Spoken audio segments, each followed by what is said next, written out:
The rank and file take their show on the road. When the Toronto Maple Leafs wear their dark blue jerseys, they're one of the NHL's best teams. Tonight, they'll go about trying to prove that at the Winnipeg Arena. It's the Leafs and the Jets. Next. The following is a presentation of Molestar Communications in association with the Global Television Network. Lon Chaney may have been the man of 1,000 faces, but Pat Burns is catching up quick. The expressions may change, but the man remains the same through a dramatic season of Maple Leaf hockey. On some nights, he can't help but smile. Mind you, there are other times when he must take drastic measures. Monday's stinker against Tampa brought this quote, and Burns made sure the players got the message the next day. He attempted to exorcise the demons by giving his troops a hellish workout. Mind you, he's not down on everybody. Doug Gilmour and Dave Andrechuk continue to produce. But the same can't be said for the rest of the forwards, who are having trouble finding the back of the net. Maybe the Leafs do need to trade for some scoring, or perhaps someone will help turn things around this evening. If that happens, we won't have to ask why this man is smiling. We'll know.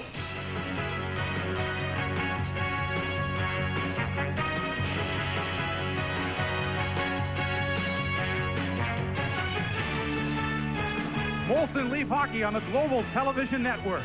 Brought to you by Molson Breweries, where every beer brewed is naturally aged and free of preservatives.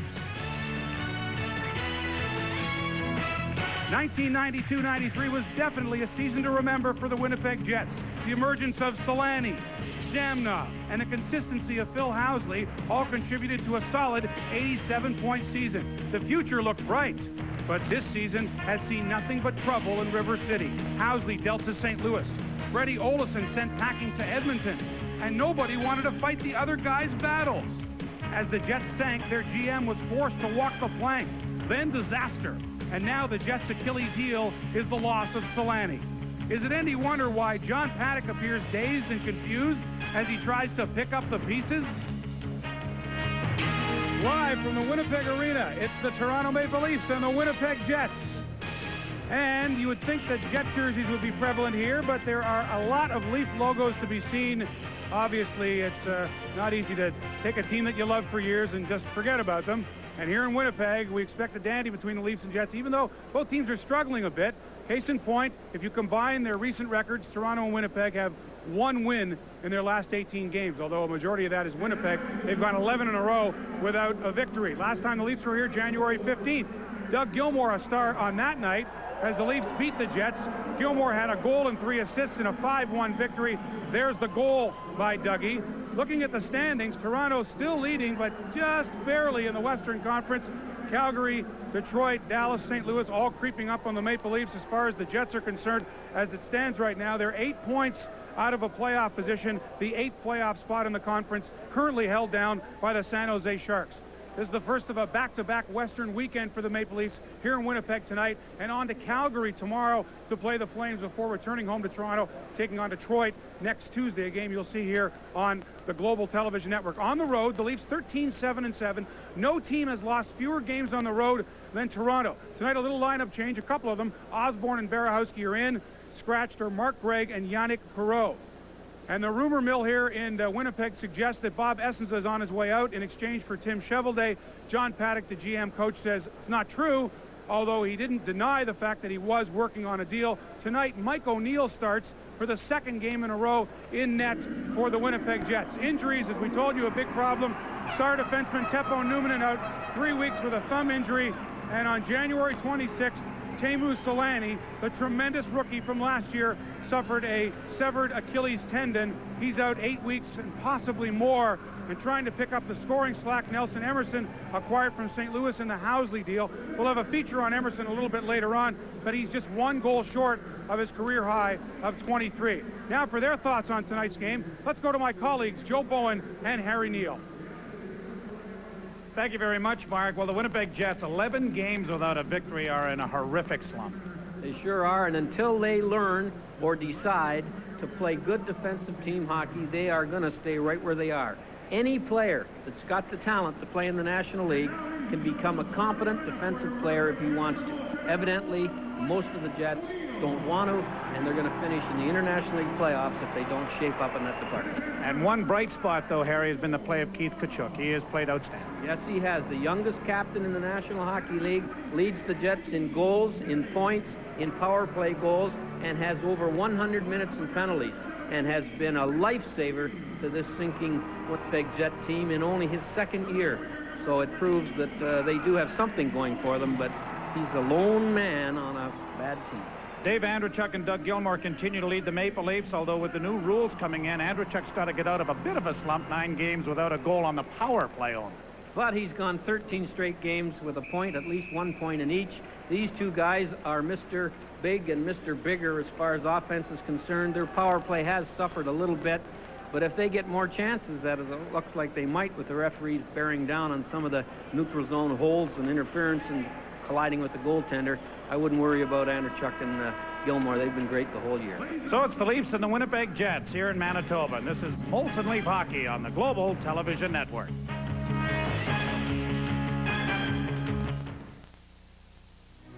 There's a time-honored tradition in building bamboo. A bamboo rod cannot perform unless all the quality is there. The workmanship has to be perfect. To actually go against Mother Nature at her best is a great experience. Quality. If you can spot it in life, you'll spot it in our new beers.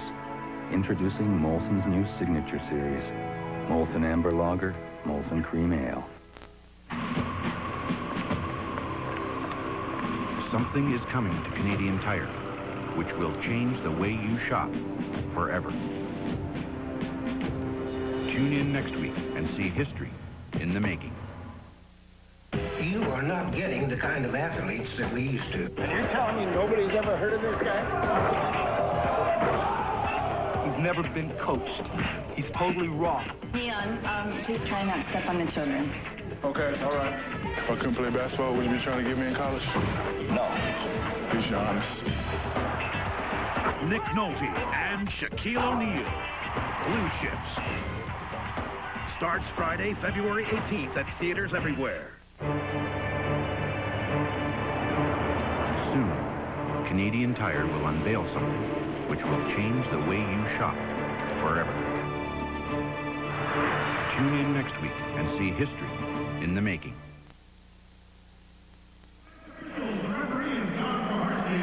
Welcome back to the Winnipeg Arena, everyone. The Leafs and the Jets in an important Central Division matchup for both teams. Felix Potvin back in goal for Toronto. He has not lost more than 1 game since December the 29th, going 7-1-4 over that span. He's 2-2 versus the Jets during his career. And young Mike O'Neill of LaSalle, Quebec, gets the start in goal for the Winnipeg Jets.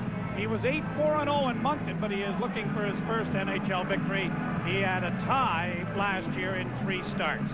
There's the referee, Don Koharski, the 4th time the Leafs have had him working a game thus far this season, and we're underway.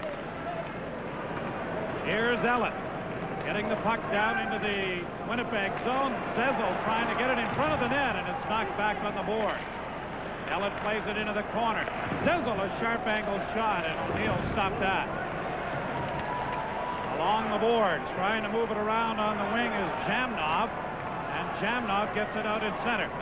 Jamnov in over the Leaf line and rolls it in wide of the Leaf net. Potvin swinging it on the boards for Clark. Clark checked by Jamnov, kicks it free for Ellett, and Todd Gill starts back up ice. Getting it out was Anderson, but not far enough. Domi shoots it back in. The Jets are changing on the go. Dave Ellett limping to the bench. Here's Eastwood in over the line. Gill going to the net. The drop pass went to Baumgartner. He couldn't get a shot away. Eastwood on the boards. Yzerbar trying to take it away. Baumgartner shovels it wide of the goal. Eastwood couldn't get to it. Robbie Pearson.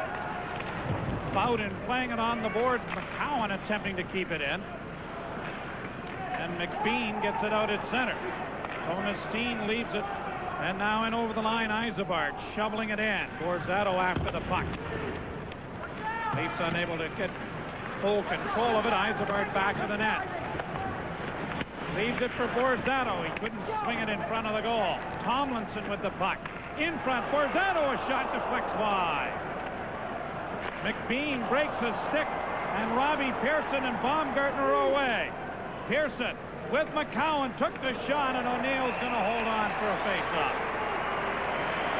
Well, Dave Ellett got hurt at about the 10-second mark of the game. It was just a minor little collision, and he hobbled very painfully to the bench. He's kind of pointing at his left thigh as if he has a Charlie horse. And certainly was not too active as he headed to the bench. The trainers got him, and they're having a look at him right now. Of course, we know Bob Rouse is out, so one of the big six, as they're called in Toronto, is already missing. And McBean gets a holding penalty. I didn't see that one, but we know the referees have been instructed by the referee-in-chief after the general manager's meeting. They're going to call the interference holds hooks more diligently than they have.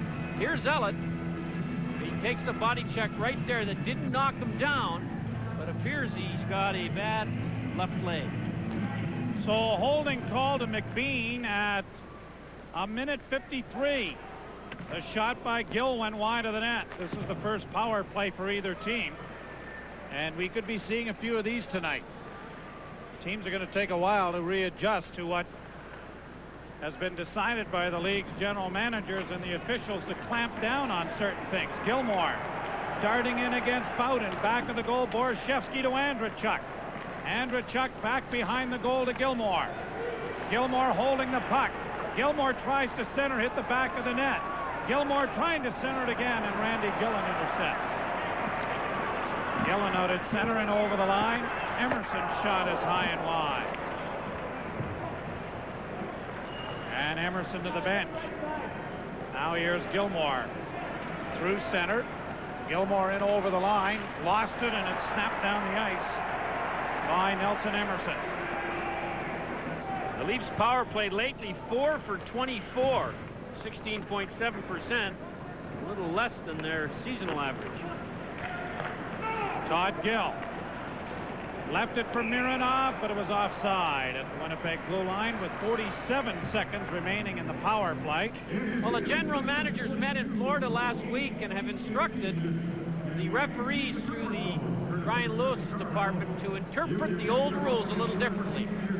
Lean on the players that restrain guys when they don't have the puck. Defensemen who interfere with the forechecker to give their partner a little more time are going to go. Anyone who pulls or pushes their opponent offside on the rush is going to go, and they're going to bear down on the crease violations. And not just when you interfere with the goalie, but with your feet or foot is in the crease, you're going to get a penalty. They clamped down on that a couple of years ago, and Mike Foligno led the league in disallowed goals. Had about 4 of them called back for having his tootsies in the crease. Well, Koharski was telling us in the lobby of the hotel that even if your foot's in the crease on the other side of the crease than the puck is, they're going to call it now. Here's a centering attempt for Anderson, didn't work. Berahowski off of Clark to the corner, back to Wendell. Clark with McCowan, who takes the pass to Berahowski.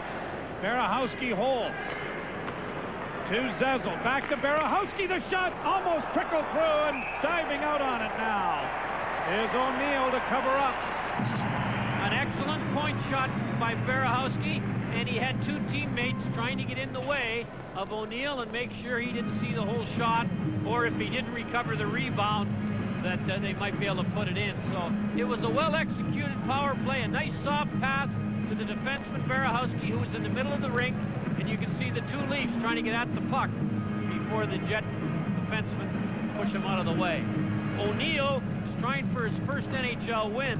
The last time a goalie for the Jets, other than Bob Essenza, won a game was April the 3rd in 1993.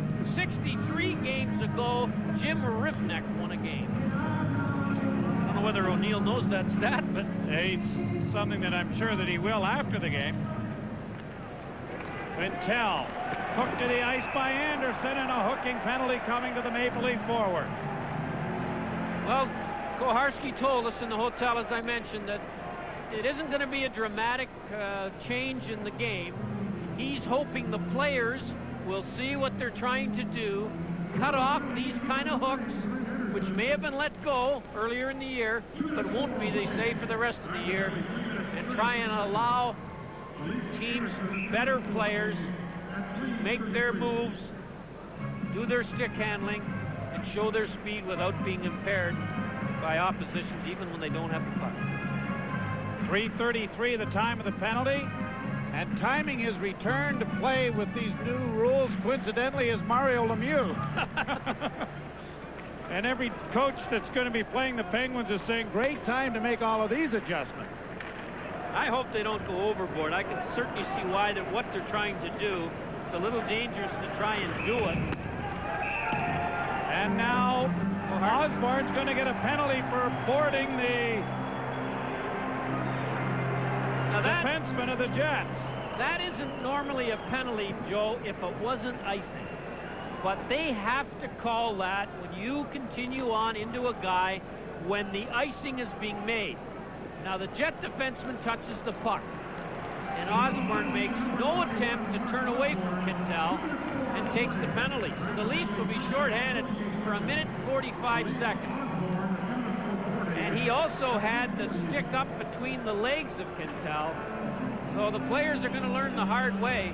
And I guess the question is, how many times do you have to put your team in tough shape before you think, before you act? Well, they're going to be 2 men short for 1 minute 42 because the penalty to McBean is up in just 3 seconds time.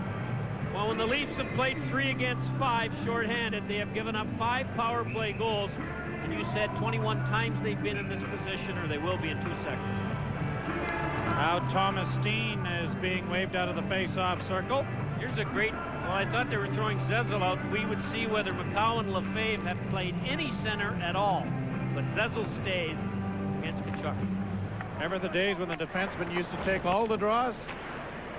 Shamnov keeping it in. Jets on a 2-man advantage. McBean out of the penalty box to Tkachuk. McBean holds the puck, exchanges with Shamnov, who shoots it off of McCowan's foot. Steen is riddled into the boards. Pass back to the point. Steen slow to get up. McBean to Shamnov to Thomas Steen. Steen tries to center, he did. And jamming him on another chance. Tkachuk is stopped by Potvin. Well, Thomas Steen had the cobwebs loosened in his head on a hit by McCowan. And you know, when you're up 5 skaters against 3, the last thing you expect is to be hit. Because if both guys go down, then it's 4 against 2. And here it is here. And Steen takes the stick of McCowan in the face and is cut. And watch this pass by Thomas Steen. He gets it over to Emerson, who can't quite get all of it to put it past him. And then Potvin made a great save on Tkachuk on the rebound. Well, Steen is getting a little taste of his own blood here on the face-off. The draw won by the Jets. Shamnov at the point, minute 10 in the 2-man advantage. Emerson to Shamnov. Far side to McBean. Side of the goal, sweeping it in front. And Steen had it blocked by Potvin. And it's cleared out at center ice, and Gilmore almost got away. McBean run at by Gilmore. Emerson into the zone. Drop. Tkachuk, a shot snared by Potvin. He holds for a face-off. Well, the Winnipeg Jets have scored 3 goals this year when they've been up 5 skaters to 3. And for a team that hasn't won in 11 games, the first goal of the game would be vital. And for the Winnipeg Jets, the first goal is a major statistic. When they score it, they're 13, 10, and 3. When the opposition scores it, they're 4, 23, and 4. Potvin has had to make 3 stops, 2 of them on the edge of being difficult. It is a scoreless tie. 48 seconds to go on a 2-man advantage for the Jets. 15-14 in the first period. Tkachuk had a chance maybe to shoot on his backhand, but fed it to McBean. Now to Thomas Steen. Steen to McBean. Now to Shamnov. Shamnov holding the puck. Emerson gives it back to him. Shamnov to the other side. Return. Shamnov holding. Flips in front, and Tkachuk trying to knock that out of midair. Couldn't, and then Ellett couldn't get it out. Shamnov being chased by Gill, and he'll get it out. And here's Zezel breaking away. Zezel in over the line, and he couldn't get a shot on the net. But he's wasted some precious time. 12 seconds left in the penalty to Anderson. Emerson driving the net, and he couldn't get the backhand as he reached the crease. Shamnov. Pass intercepted by Gill. Steen has control. Thomas Steen centers, and Anderson out of the box, intercepts and gets it out. So the Leafs withstand the two-man disadvantage. There's the time you see left in the penalty to Osborne. Kachuk in over the line. Wrist shot juggled by Potvin. The rebound jammed out and swept down the ice by Osborne. Potvin is hurt. He was hit in the shoulder on that bullet drive. He made the save, and you can see him trying to loosen up his right arm. And the Leafs withstood a furious attack by the Jets. They're back at full strength now, and the trainer is out to have a look. Here's the shot coming right here. A wrist shot from 27 feet out. Hit him right in the shoulder, and Potvin is in no shape to make the save, but his defenseman cleared for him. No score, first period. It takes, on average, 160 days of work to buy a new car. Take a few days off with a 1994 16-valve Hyundai Elantra. Now priced at only $10,995 during Hyundai's Take a Few Days Off event. The Hyundai Elantra. The less time you spend working for it, the more time you can spend playing with it.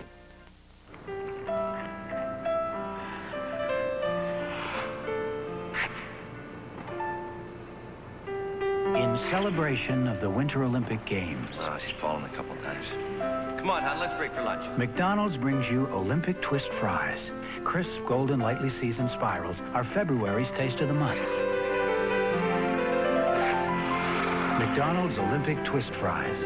Inspiration with a twist. This month only. Oh, Felix has 9 lives. He looked like he wasted one of them here. He took it on the shoulder. Then he got hit in the face with the rear end of Borsato. He's all right in the face-off. It's at the Winnipeg Jet blue line. And if the Leafs weren't ready to play tonight, because they're looking forward to tomorrow in Calgary, to have to kill off the two-man short penalty gets everybody in the game. Well, Mark Osborne made the biggest save of that with Potvin down. He swept that loose puck out of the goal mouth area. Leafs back at full strength as Quintel bounces a shot in on Felix, and he's going to glove it on the one hop and hold for a face-off in the Toronto zone. He took that right off the collarbone, and you can see him flexing it now, and that's going to be sore tomorrow. But he's staying in there. He's a durable guy. Pat Burns looking for career number 247 tonight against the Jets. He's 9-5-3, and he told me he's looking for an inspired effort tonight after the lackadaisical, unenjoyable one that he watched on Monday. And then they had an unenjoyable but not lackadaisical effort the day after in practice, as Mark showed you in the opening. Pucks were optional for the first hour, very optional. And they thought the practice was over because they went off. He had the ice flooded, brought him back for another hour. That's right. But I'll tell you one thing. To do that every once in a while, when you have 2 or 3 days the other side of one of those practices, he told me, as much as it was a painful experience, a half a dozen players told him that's exactly what we needed. Yeah, well, they have a long stretch without an awful lot of games, and probably wasn't a bad idea. The same 6 or 7 that told him it was exactly what they needed told me they don't need another one for a while. That's right. Here's Baumgartner to Eastwood, splitting the defense, rolling it in on goal, kicked away by O'Neill. Eastwood scored a big goal in the last trip to Winnipeg. Ty Domi in over the line with McBean, and King from a sharp angle. The shot taken in the chest by Potvin, held for a face-off. Leafs nothing and the Jets nothing. We're coming to you from the Winnipeg Arena. Next up in the pairs competition are Pam Francis and her partner Chester Field. It's Leon's official winter event, an event the world's been waiting 2 years for. So right now, you don't pay the GST on all furniture, appliances, and electronics. Well, let's see what the judges think of that. That's right. You pay no GST on all home furnishings, but you'd better hurry to Leon's official winter event while you can score big. Great effort, Pam. Her partner, too laid back.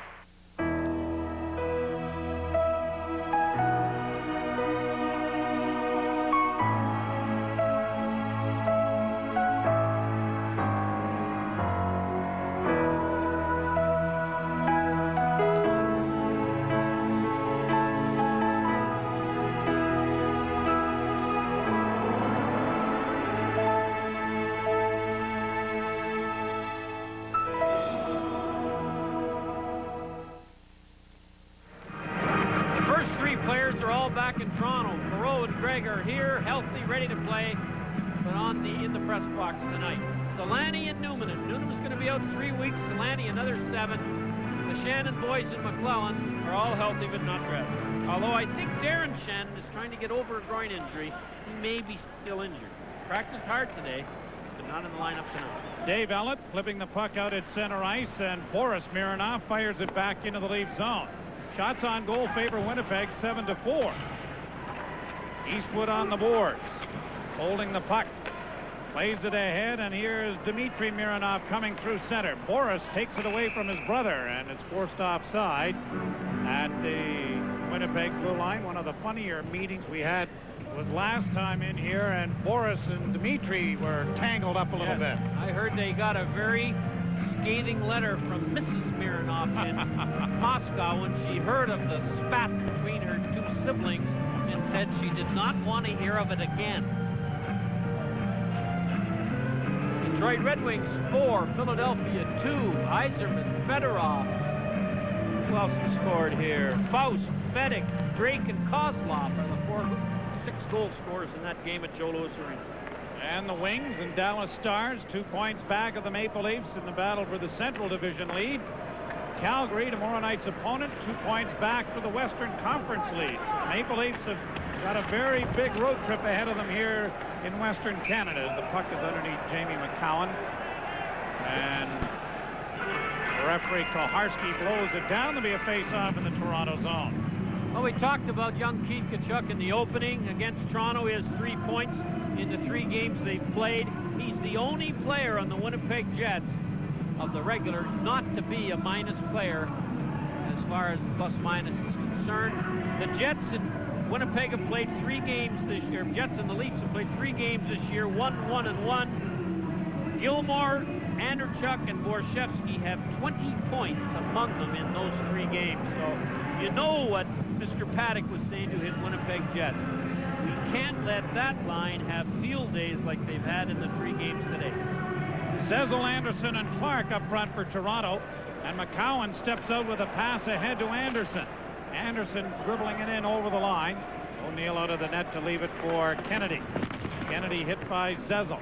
On the boards, Clark gets a piece of Tkachuk, and here's Zhamnov skating through into the Leaf zone.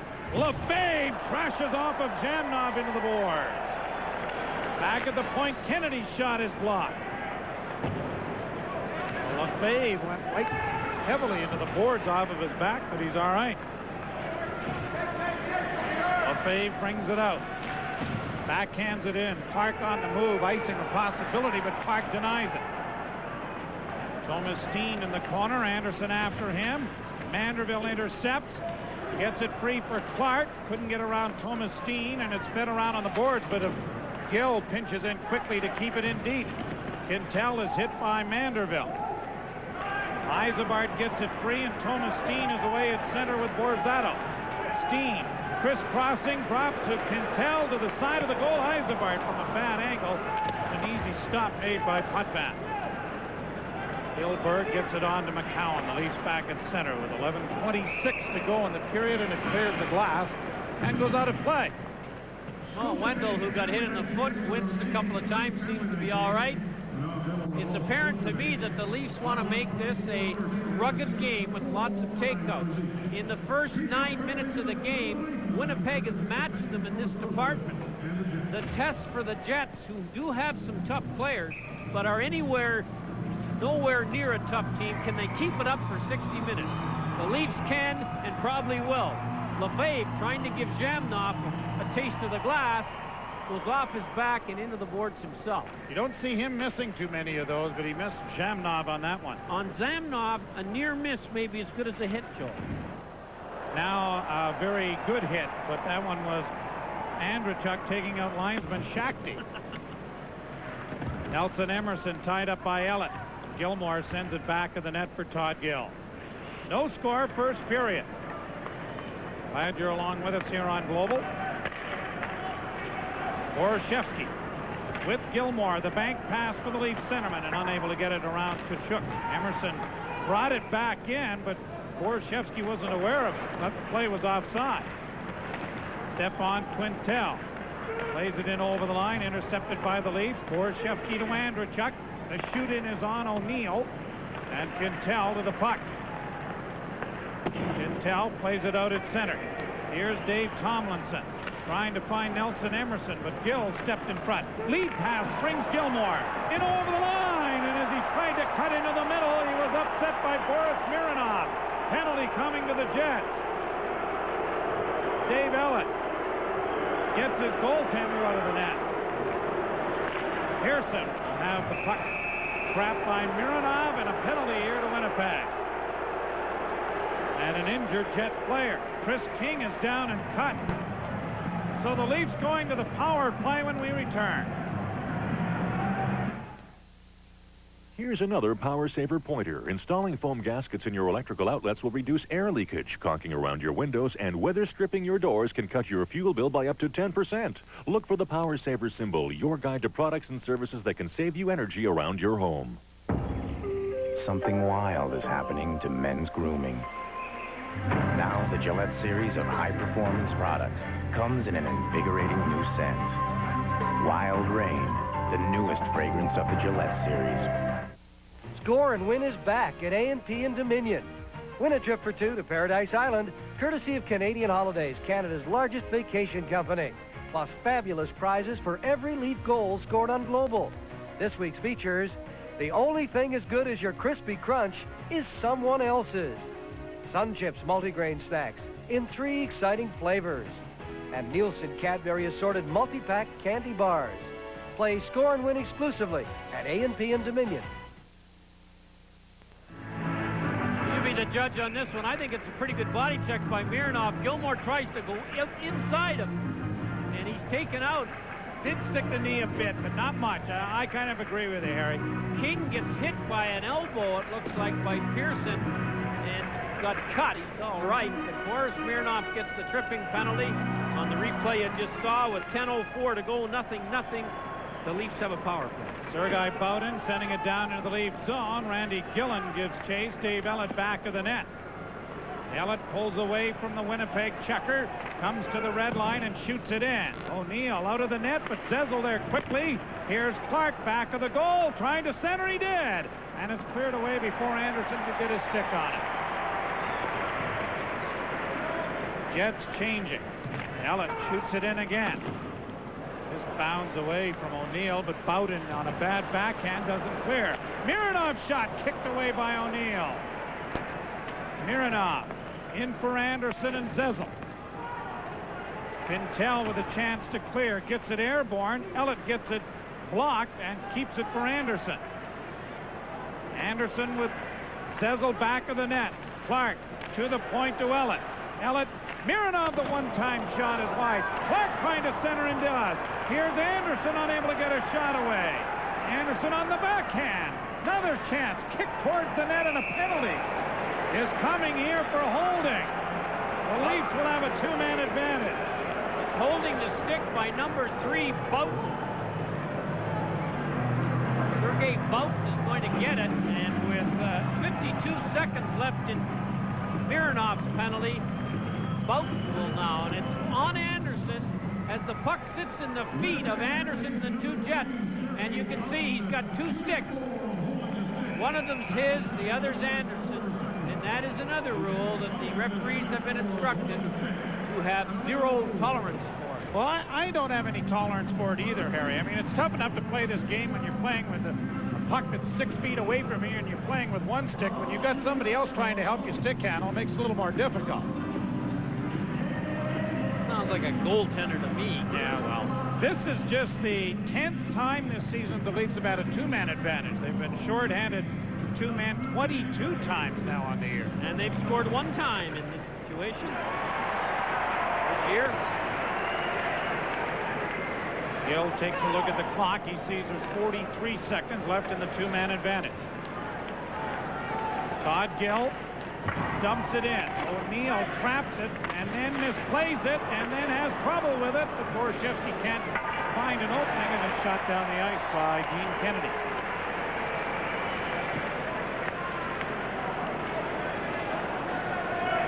Dave Ellett to Borshevsky. Left for Gilmore. Borshevsky to the front of the net.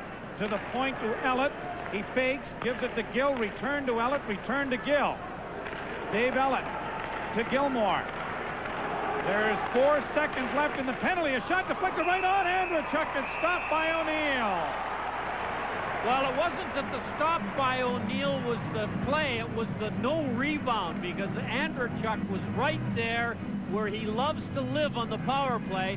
And the puck is well shot by Ellett. And look at Andrechuk, 14 right in front of O'Neill. And there's no rebound, or Big Dave Andrechuk would have had his 43rd goal of the season. Here it is again. He tips it.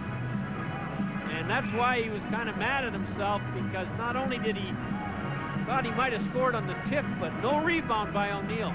Good play by the young goalie. We talked about him not having a power play goal in his last 9 games. His 17 is second in the league. But he leads the National Hockey League in scoring with 42. And it's drilled down the ice, and the 1 penalty to Mironov is over. Minute 3 left in the single advantage.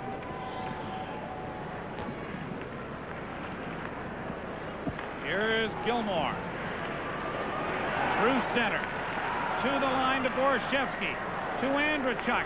Shooting it. Rolls to the net and hit the post. Gilmore trying to center for Andrechuk. Todd Gill keeps it in. Borshevsky took a shot. Good save by O'Neill's right pad. Nicky got a good quick shot away. Todd Gill, a nice move. His shot is right on, and O'Neill stops that, and a penalty for interference is coming. I think the Leafs are going to get it for knocking Kennedy down when the puck went to the point. So the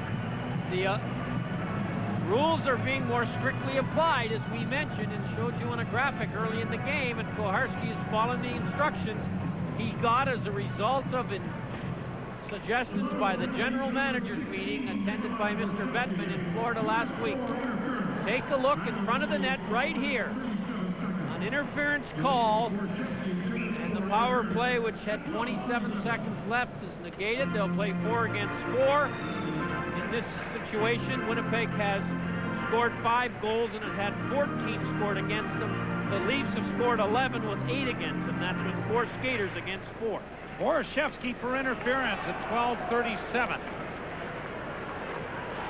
No score as the Jets organize in their own zone. Stick handling here from Quintel. The pass on the right wing for Thomas Steen. Steen trying to get around McCowan, but then gives McCowan an elbow in the head, and there's going to be a high sticking penalty. Jamie waves at him. Remember, it was McCowan that rattled Steen off the glass when the Leafs were 2 men down. And Thomas Steen, in the middle of a stick handling move, decides he's not going where he wants to go. So he comes back and gives a shot to McCowan, who looked a lot like Audie Murphy in many of those cowboy movies for you old-timers, as he goes down. And Steen takes the penalty. 5 seconds left in the penalty to Boughton. We haven't had much of this first period without someone in the box. And when you look at the penalties, except the one that they called on Mironov for tripping Gilmore, I think they're all been well-deserved penalties. Yep. New rules or no new rules? Or new interpretations or no new interpretations? Zezel at center ice with Clark. Barges to the boards, kicks it free. Nice play. Mironov fakes the shot. Won't get it on goal. He did get it in front of the net, though. And Zezel couldn't convert for it. Shamnov at center. Kachuk off the bench. Shamnov's shot stopped by Potvin. Clark couldn't get the outlet. And Boris Mironov back in his own zone. Clark steals. Wendell Clark in front. McCowan fakes, shoots, stopped by O'Neill. And Zezel looking for a new rule. Mironov flips it in front. Zezel sends it across the goal mouth, and it's knocked away by the Jets. Kachuk trying to come to center, and almost ran into a stick there. Clark. Quintel took it away from him. And the Jets trying to bring it back at center ice. 5:56 to go first period, scoreless. Long shot on Potvin off the arm. Tkachuk on his backhand, had thoughts about leaving it, and then was knocked down by Gill, and a penalty coming here.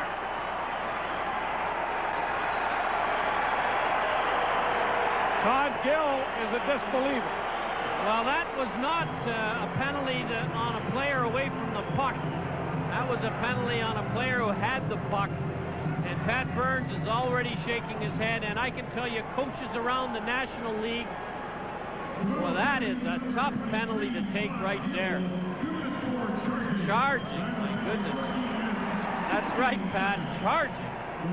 So that's one against the Jets that I thought was still undeserved. Mironov on a pretty good hit on Gilmore, and Gill on that one. Well, Pat was pretty animated when they started having the general managers making the rules. He says, I think the coaches and the players should have a hand in making any rule changes. He says the game's a lot different sitting up in the press box than it is down on the ice. Well, he's got a point. They never have had players on a rules committee. Would seem a little bit logical, wouldn't it? Does any sport do it, though? Any pro sport, I wonder. Well, Brown on the boards. McBean trying to keep it in. There's 7 seconds left in the first penalty, and then the Jets are going to be at even strength here for a bit. Borashevsky out. Eisenbart with the puck. Leaving it for Emerson. To Mironov. The shot is snared by Potvin's left hand. What a great glove save that was. Absolutely, because that shot was labeled. Eisenbart got it away quickly and watched the stop. It may have been going wide, but if it was, not by any more than the width of the puck. And Potvin, with those cat-like reflexes, made the catch. Gilmore, of course, defensive plays are part of his game plan, and there he deflects a shot by Mironov wide. So if you don't kill penalties, you're playing the power play, Joe. Your underwear's not even going to get wet in the next little while around the National League. You're on the fourth line, forget about it. There's 11 shots apiece, scoreless first period, and the face-off to the right of Potvin. Zezel and Tkachuk, who wins the draw to McBean. On the boards for Emerson. In front, Tkachuk, a shot snared by Potvin. That save was a lot easier than the one he just made. And he'll hold for a face-off, and the Jets are back on the power play. For 1 minute and 17 seconds.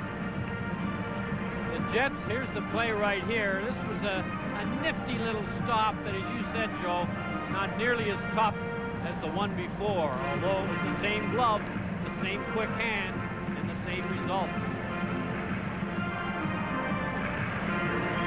Zezel coming back into the face-off circle. He's out there with Bill Berg along with McCowan and Lefebvre. Zezel's got a lot of dash tonight. He spent some time in the K9 hotel that Pat Burns occasionally sends his players and seems to have responded in a positive fashion. Chateau Bow Wow. Right. Yeah. Pair of 25s facing off in the face-off area to the right of Potvin. And Steen is knocked down, and Lefebvre rings the boards to get it out and down the ice. McBean going back to retrieve the puck. Jan Kaminsky, talented Soviet player, dealt for McBean. Give them a little bit of experience back on the blue line. McBean sends it back around the net to Steen. Steen overskated the puck, and Zezel makes them pay with 200 feet of ice. 46 seconds left in the fourth Winnipeg power play of this game. Back of the net, McBean. Drops it off to Zhamnov. Zhamnov coming through center. Right wing pass for Tkachuk to Steen. Steen holding the puck. Back to the point to McBean, to Steen again. Steen trying to get it in front. He did a great pad save made by Potvin. And Manderville is able to get it out and down the ice. Well, you have to be lucky to be a good goaltender, and Potvin got caught tap dancing in the net, and the puck hit one of his feet. I think it was less of a save and more of a lucky stop. Perhaps, but you need those if you're going to be good in this league. Quintel coming through center. Got away from Andrechuk. The Leafs are back at full strength. Back of the goal, Mironov chopping it around, and Todd Gill will try to move it up ice, and he flips it out. Sergei Bowden to the other side, and Quintel shoots it right back in again. Mironov has it once more, and he'll play it to the other side to Andrechuk. Andrechuk to the line. Andrechuk drops for Gilmore. Gilmore holding the puck, trying to flip it in. Andrechuk was tackled at the side of the goal. And now here is Dave Tomlinson and Borashevsky after it. And shoveled out at center ice by Stefan Quintel. Mironov spun around by Yzerbark, but Borashevsky steals the puck. Borashevsky trying to get it in, was checked. Elliott to Mironov. Mironov to Nicky. Borashevsky back to Mironov. Mironov centers. Andrechuk shooting. O'Neill had it off the blocking arm. Gilmore to Borashevsky. Back to Gilmore. Back to Nicky. Borashevsky with a shot. Helmet off of Zhamnov in front. And a whistle. Who blew the whistle? Koharski did, and I think Andrechuk's getting a penalty for holding the stick. Think you know your way around a hockey rink, eh? Get in the game with Proline. Pick the right teams, you win cash.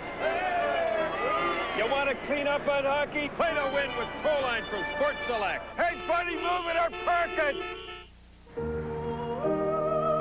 Like I said, you make honest living and you're going to be proud.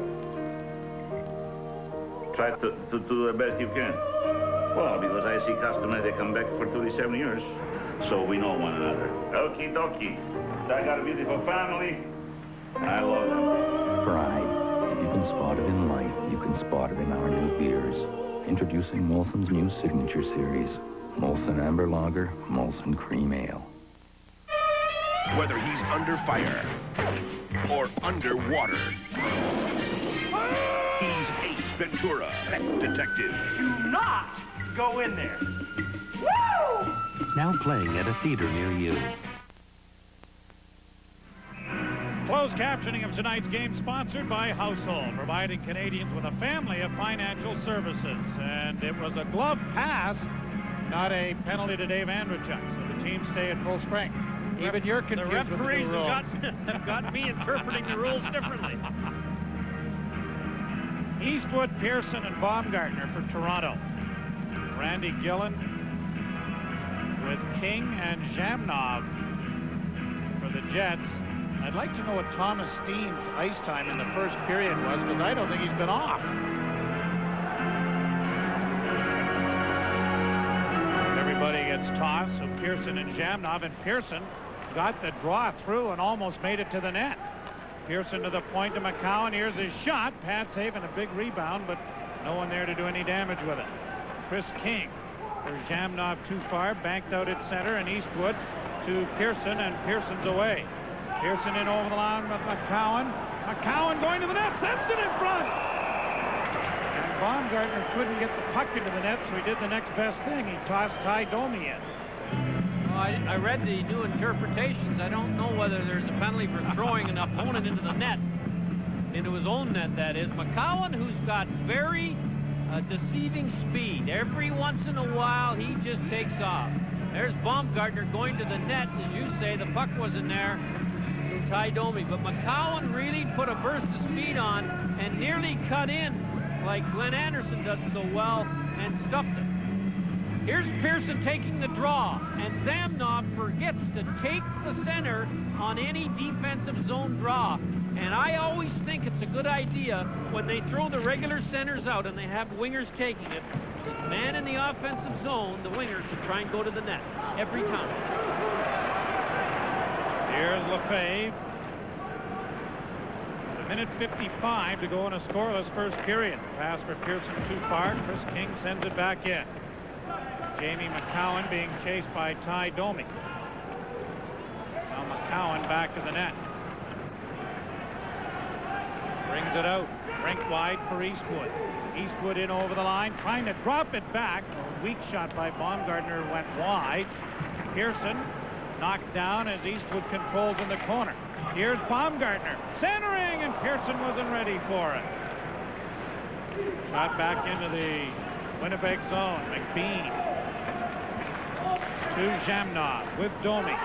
Zhamnov overskates the puck. Clark trying to fend it away from Ty Domi, and he does. Here's the Leaf captain at center. He's in over the line, closing in, and the shot deflects wide. The rebound back of the goal.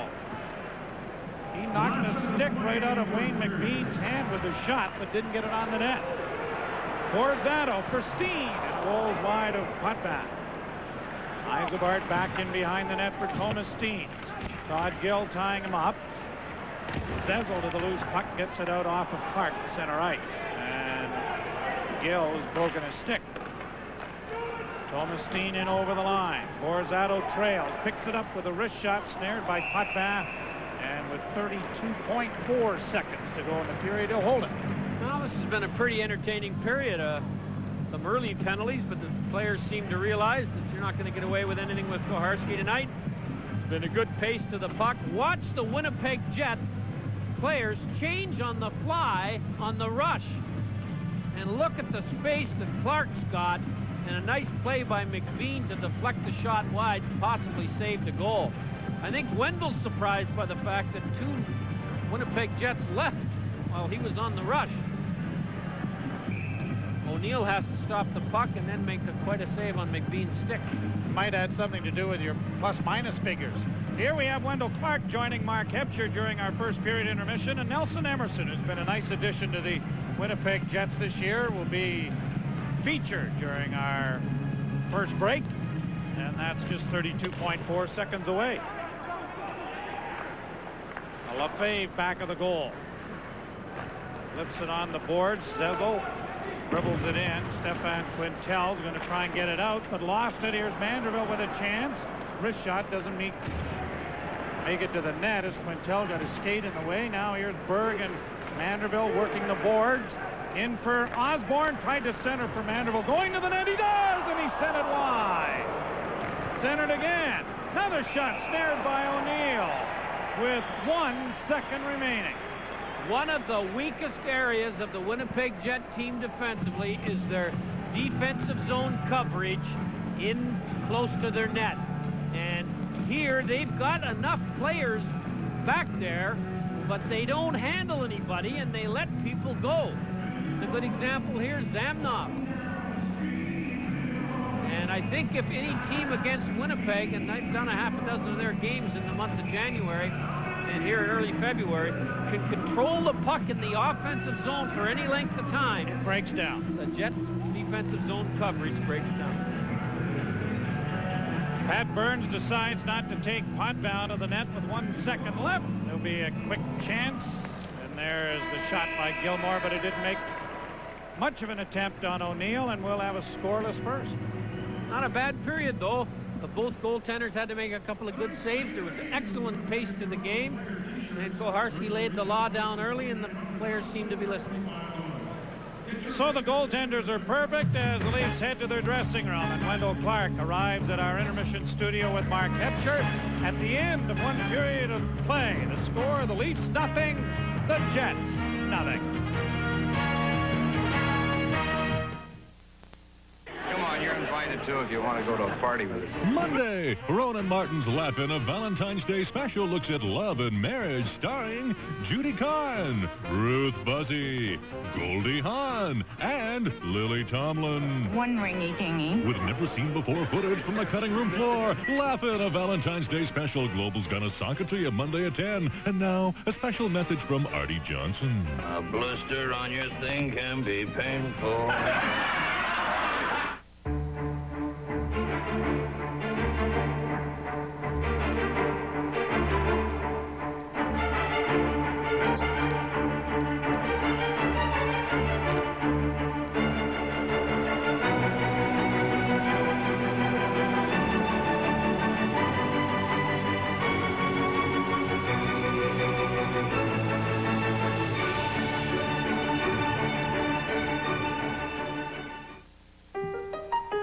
They say Mozart composed from midnight to 7 a.m. Hemingway was at his best before noon. Edison, inspired by the dark. At Compaq, we understand that ideas aren't governed by a clock. That's why we're standing by 24 hours a day, 7 days a week to answer your computing questions. Galileo, definitely a night person. The 24-hour helpline from Compaq. The economy is unpredictable. Tomorrow's weather, uncertain. Tomorrow's fashions, who knows?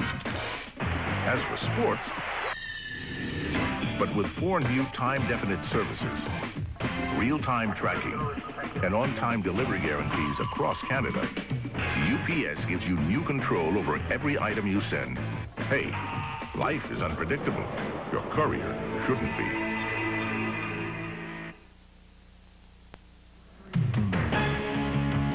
Welcome back to Winnipeg. After 20, it's Toronto nothing and the Jets nothing.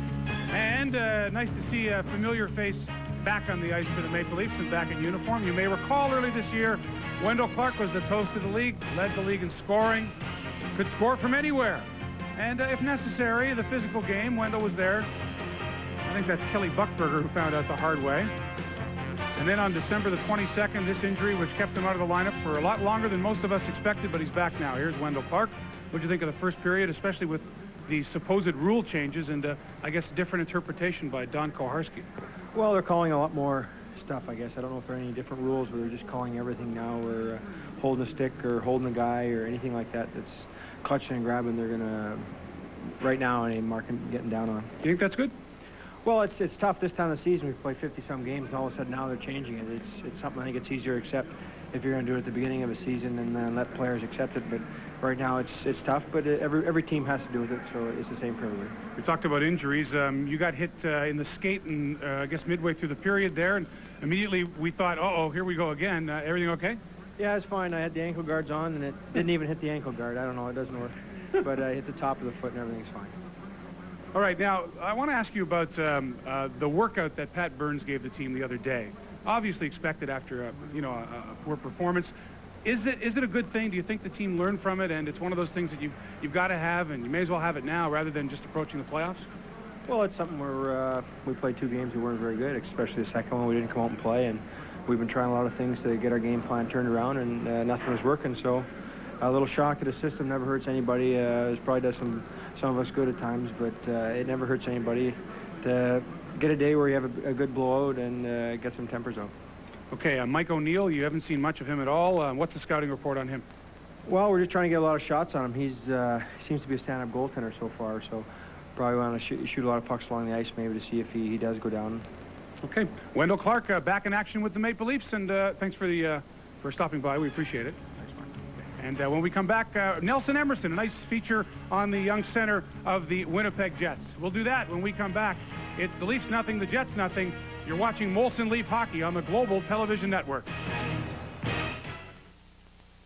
Here's another power saver pointer. Switch over to energy-saving incandescent light bulbs. They're available in a variety of wattages that'll fit all your standard fixtures, but use up to 10% less energy. Look for the power saver symbol, your guide to products and services that can save you energy around your home. Introducing the evolution of the copper top. Well, I'm walking, yes indeed, I'm talking about you and me. I'm hoping that you'll come back to me, yeah. New Duracell, the longest lasting battery we've ever made. Oh, I'm walking.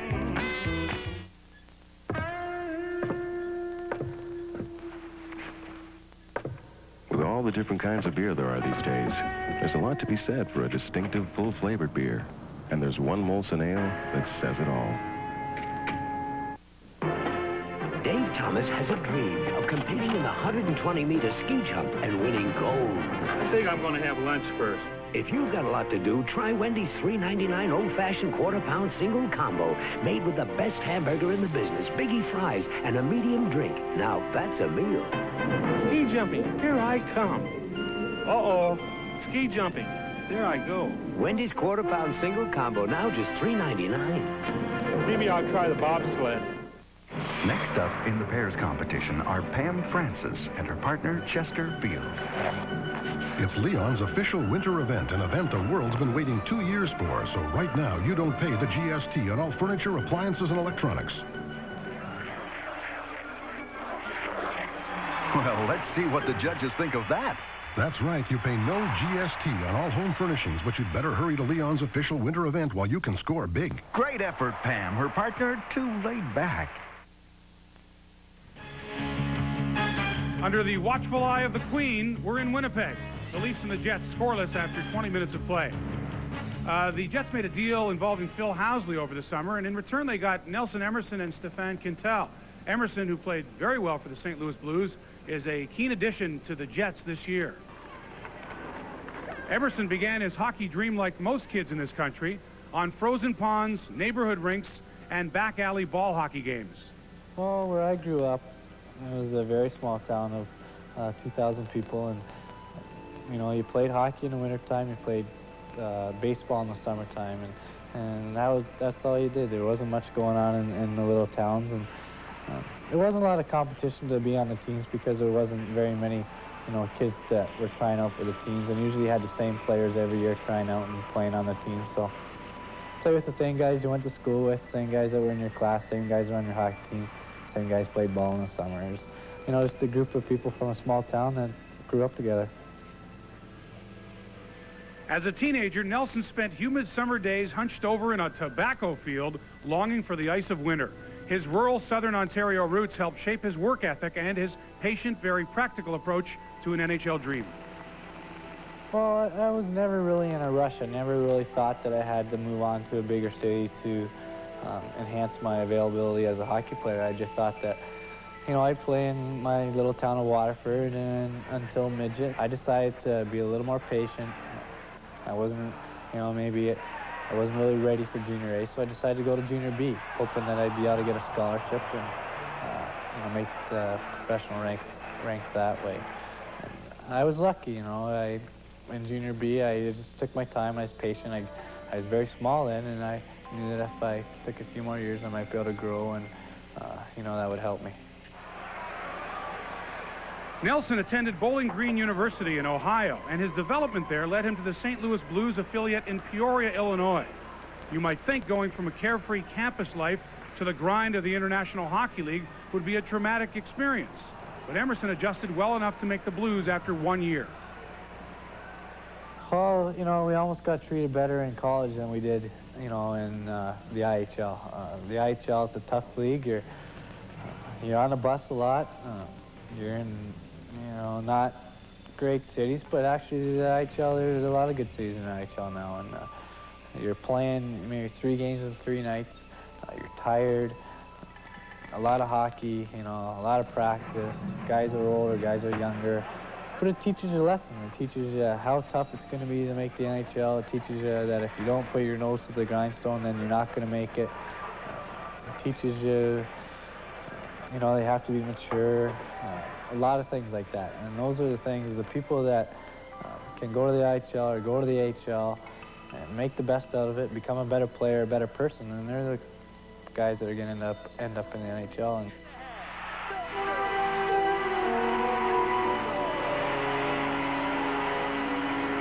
I was one of the few players that they had drafted, put in the minors, and developed as a player. We'd bought a house there and become familiar with the community, made a lot of friends, that type of thing. So trade was a surprise and a shock, but I knew when I was coming to Winnipeg, I was coming to a team with a lot of talent, a lot of young players. And hockey is very important to the people of Winnipeg, and I realized that right away. I mean, it's almost like when we're on the ice on a power play and we screw up, the people in the stands are like, hey, I used to play hockey. I could make that play. It's almost like that. And there's a little bit of pressure, but the people here, they know hockey, and I think that's good because they know what they want, and they know that we have to play, and we have to play well. And this year he's playing very well. 1 goal short of a career high and a great chance early with a 2-man advantage. A pass from Thomas Steen. No goal, but a great chance. And future Nelson Emerson's on the ice tonight as the Leafs and Jets are scoreless after 20 minutes. Back with more right after this. For a guy, the most important part of driving to the cottage is beating last weekend's time. Why is that? The Mazda MX-3 Presidio, with the only available V6 in its class. It's all about working and living, taking the scenic route, and driving your Mazda. Don't you wish you could just pack up all your financial paperwork and forget about it? Get someone else to do everything for you. Like handle your estate planning and take care of your investments. Now you can. Just come to TD and ask about TD Trust. We'll pick things up from there. TD, your bank, your way.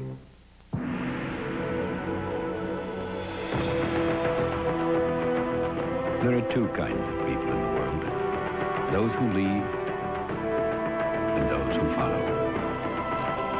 In real estate, the same is true. The top producing agents that are full-time and experienced, they don't follow the crowd. They rise above it with RE/MAX. Call us first. Why choose Unitel for business long distance? Because Unitel can save your business up to 45% versus Bell Canada. Call this number now and find out how you can save your company up to 45% and earn 1 free month of business long distance. And savings like that can really add up. Up to 45% off and 1 free month of business long distance. Call today. Our free month offer won't last forever. That's 1-800-387-6085. Umbrellas are standing by. Now, scoreboard brought to you by TD Bank. TD, your bank, your way, and we begin. And we begin, he said. It's coming. Detroit looking to tie the Maple Leafs for first place in the conference. Are leading Philadelphia by a score of 4-2 at this particular point. We're having some technical difficulties, but we should tell you that there it is, 4-2 for Detroit. So if they hang on to win, if they're tied with the Maple Leafs, depending on what the Leafs do tonight, obviously. Other action, well, there is no action at Madison Square. Snow has postponed the Quebec Rangers game. McGillney back in the lineup for Buffalo. He and Hannon have scored. They lead Montreal 2-1 second period. Hartford, Calgary just getting underway at the Saddle Dome. As well, Chicago, San Jose getting underway very soon. And LA leads Anaheim 2-0. Gretzky and Donnelly scoring for the Kings. The Leafs and Jets are scoreless with a second period on deck. You're watching Molson Leaf Hockey on the Global Television Network. Well, this game is still awaiting its first goal, and the Leafs out shooting the Winnipeg Jets 16-13 in a scoreless first. No penalties to carry over to start the second period, and we're underway. Todd Gill sliding it past Gilmore, and it's grabbed by Sergei Bowden and fired into the Leaf zone. Potvin leaves it back of the net. Gill to Andrechuk. Rink wide for Borshevsky. He shoots it in. There was going to be an icing call, but O'Neill touches the puck. Lorzano on the right wing for Winnipeg. Had to go in off the hand of Ellett. Play is onside. Ellett intercepts a pass from behind the net and trying to clear hits Nicky Borshevsky. Gilmore retraces his steps back of the net. Andrechuk starts out. On to Borshevsky. Borshevsky away from Tkachuk. A nice play for Andrechuk. Oh, a close play offside. On a nice play by Borshevsky to get it through. Play of the period is brought to you by Sports Select. And Felix Potvin was at his larcenous best with a two-man disadvantage. Nice stop. Watch out quickly. McCown and Lefebvre run to the white shirts to make sure if there's a rebound that they don't get it. A very close offside play, and the Leafs bench hollered on it. Linesman Shackney made the call. And then he heard 5 or 6 assistant linesmen on the bench giving it to him. Manderville kicks the faceoff back to Lefebvre, and Jamie McCowan regroups the puck. Lefebvre to center and the shoot in. O'Neill forgets about trying to trap it. Bill Berg has on the boards. Gets it to the side of the net. Osborne hustling after it. Tkachuk let him go, and it comes in front of the net. That bounded off of the glass. And O'Neill was not ready for that, but neither were any of the Leafs. Berg to Osborne. Manderville in front. Pass goes back to the net. McCowan creeps in to play it around on the boards. Kent Manderville for Bill Berg. Berg and Tomlinson, they try to handle the puck. Then Osborne stumbled as he tried to reach it. And the Jets will get clear of it out at center ice. Tkachuk to Emerson. Tried to get it back to Keith Tkachuk, but he could not. Nelson Emerson at the blue line loses it. Ken Manderville steps up at center with a long shoot in on O'Neill. Emerson, need of a change, shoots it in. And Potvin will leave it for Drake Berehowski. We are just 2 minutes into the second period, no score. Dave Ellett from Berehowski. Lifted to center off of Clark. Grabbed by Zhamnov. He and Domi are back in. Zhamnov with a shot, and he fed it just wide. King back of the net for Domi. Domi having difficulties, but got around. Zezel centers to the front. Great save, Potvin. He robs Zhamnov in tight. Well, he must have Alexei Zhamnov talking to himself earlier in the shift. This kid made a real nice play to come back inside, and the stop was made. Now watch this stop. Ty Domi in front, and out comes that left leg as Zhamnov thought he had a 18-inch gimme. Here's the rush. Watch him get back inside Ellett and shoot it. Wide of the net, but that's a difficult play for the goalie.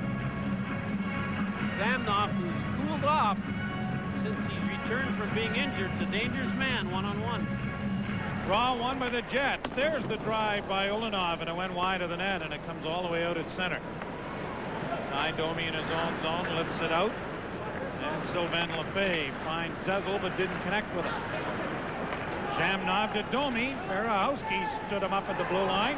Here's Chris King, a shot. And Potvin just didn't get his glove in front of that.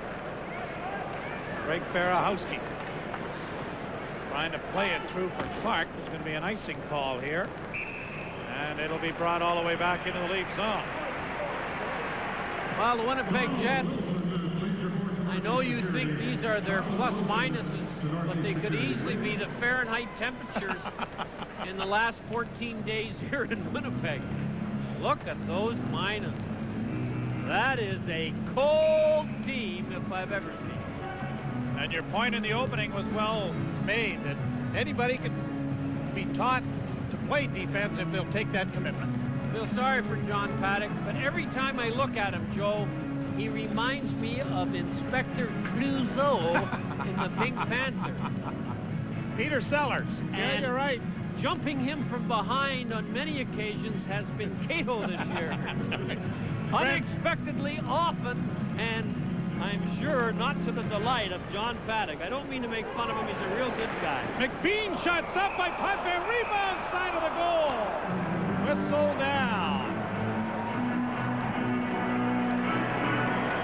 Was there someone in the crease? I think that might have been it.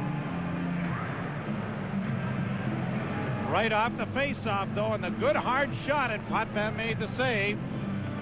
And I guess referee Koharski lost sight of the puck as he blew the play dead. The break. Potvin's been sharp tonight. The Winnipeg Jets' second period this year has been a disaster. They've had 85 goals scored against them and scored 58 for a minus 27. They've started this second period perhaps as well as they've played any 3-minute stretch of the game. Dan Shakti says that everybody moved early, so they'll do it all over again. But it'll be Eagles and Pearson in the face-off area. Boys are trying to get him to drop the puck, but to no avail. We're running out of folks. We'll have the goalies down here next. I wonder how many draws Ken Baumgartner's taken in his career. We're about to see his technique. I'd say aggressive. I'd say the puck was not part of his plan. It wasn't part of the exercise. You aren't going anywhere, and I don't care how many times they bounce that thing.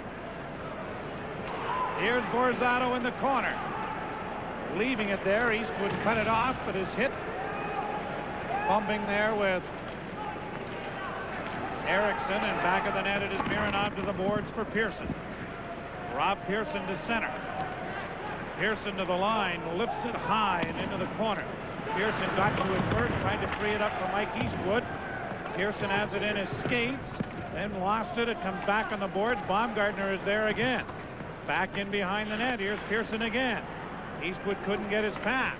Cleared on the boards. McCowan unable to keep it in. And it comes to the red line. Mike Eagles will lay it into the Leaf zone. Potvin scoops to Pearson. And now here's Mironov with the loose puck. There's a bit of stick handling there by the Cat. Jamie McCowan will play it up on the boards. Long changes during the second period, and teams making them piecemeal as Osborne replaces Pearson, and now the forwards are replaying. Borzato had it broken up. Osborne turns, 3 Leafs with him, and Manderville takes the pass. Manderville with Berg going to the net, and it bounced over his stick. Berg trying to fire it in on the short side block. There's a shot by Osborne, and diving out is Mike O'Neill. So the goaltender's taking turns, keeping the goose eggs on the board.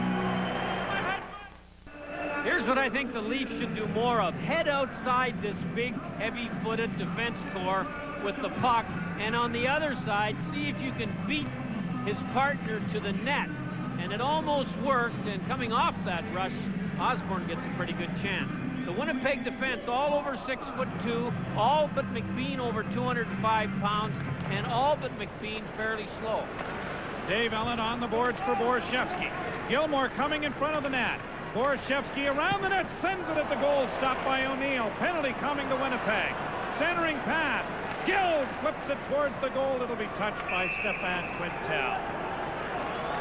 And the 4th Toronto power play is about to come as a result, as Sergei Bowden, I think, has been detected for doing what he did in the first period, holding the stick.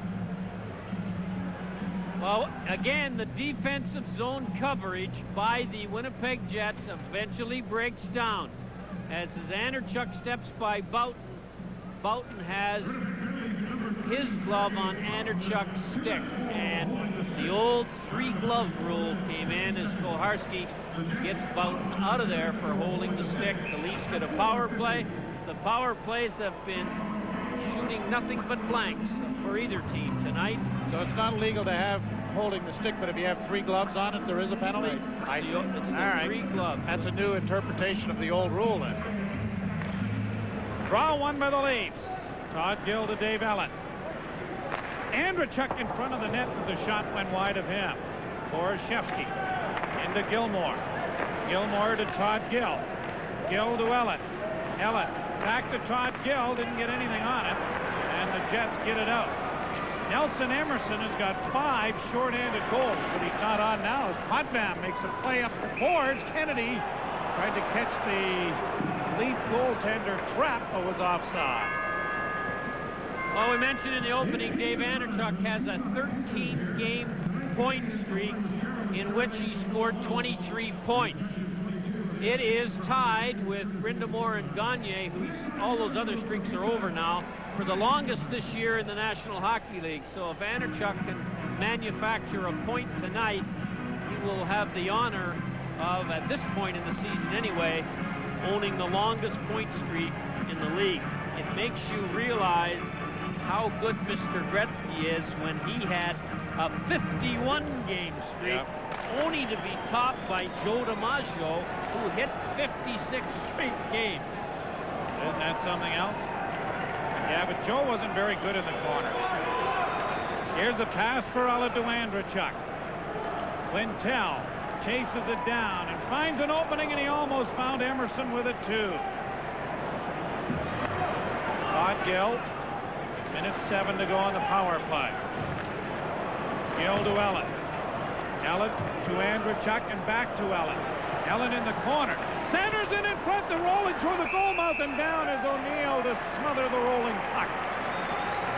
Well, one of the reasons why the power plays have been ineffective tonight are the goaltenders. O'Neill has been very sharp, as has Potvin. And here's a good opportunity for the Leafs on a short in-the-crease shot. It's covered by O'Neill before any damage can be done. Keep going to the net on this Winnipeg defense. They are big but gentle in that regard, and eventually, if you'll keep doing it, you'll be rewarded. It is an unpleasant task, because you're going to take elbows, sticks, gloves in the face, but you are often rewarded with a goal.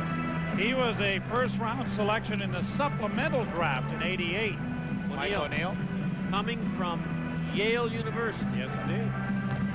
Does that make him a lock to be a good NHL player? There have been two other very good NHL players from Yale University, Bob Kudelski and Bob Brook. Yep. At the point, McCowan. Rink wide. Zezel holding the puck with Mironov stationed. The shot didn't make it through. There's the drive. Clark couldn't deflect it on goal. Wendell having some difficulty stick handling around Don Kuharski. Zezel. Mironov poised. It goes into Anderson across the goal mouth, and Clark had it deflect wide. McCowan to Anderson. Or rather Zezel. Zezel back into the corner to Anderson. Anderson in front, and McCowan tipped it wide of the net. A couple of nice creative plays from the corner by Glenn Anderson. Here's Anderson in front, shot blocked. Zezel has it again. Back to Anderson again, shot blocked. I think Mike Eagles took both of those. Well, Mike Eagles is going to the bench. He's had enough. Well, he was hit with 2 bullets in one shift. You gotta love those forwards that block shots.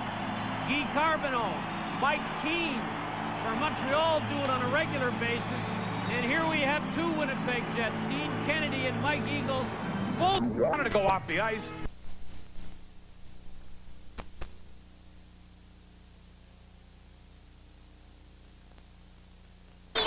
But the rebound comes right to Anderchuk for the 43rd goal of the season and his 5th shorthanded, and his 13 games point streak is now 14.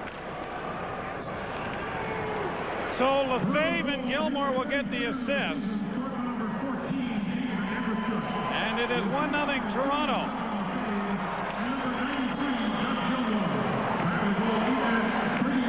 .838 time of the goal. And the Maple Leafs lead it 1-0. 5 short-handed goals. How many Buffalo coaches would believe that? Oh, the 5 or 6 he played for. Shot in. Cleared out and down the ice by Toronto with 24 seconds remaining in the penalty.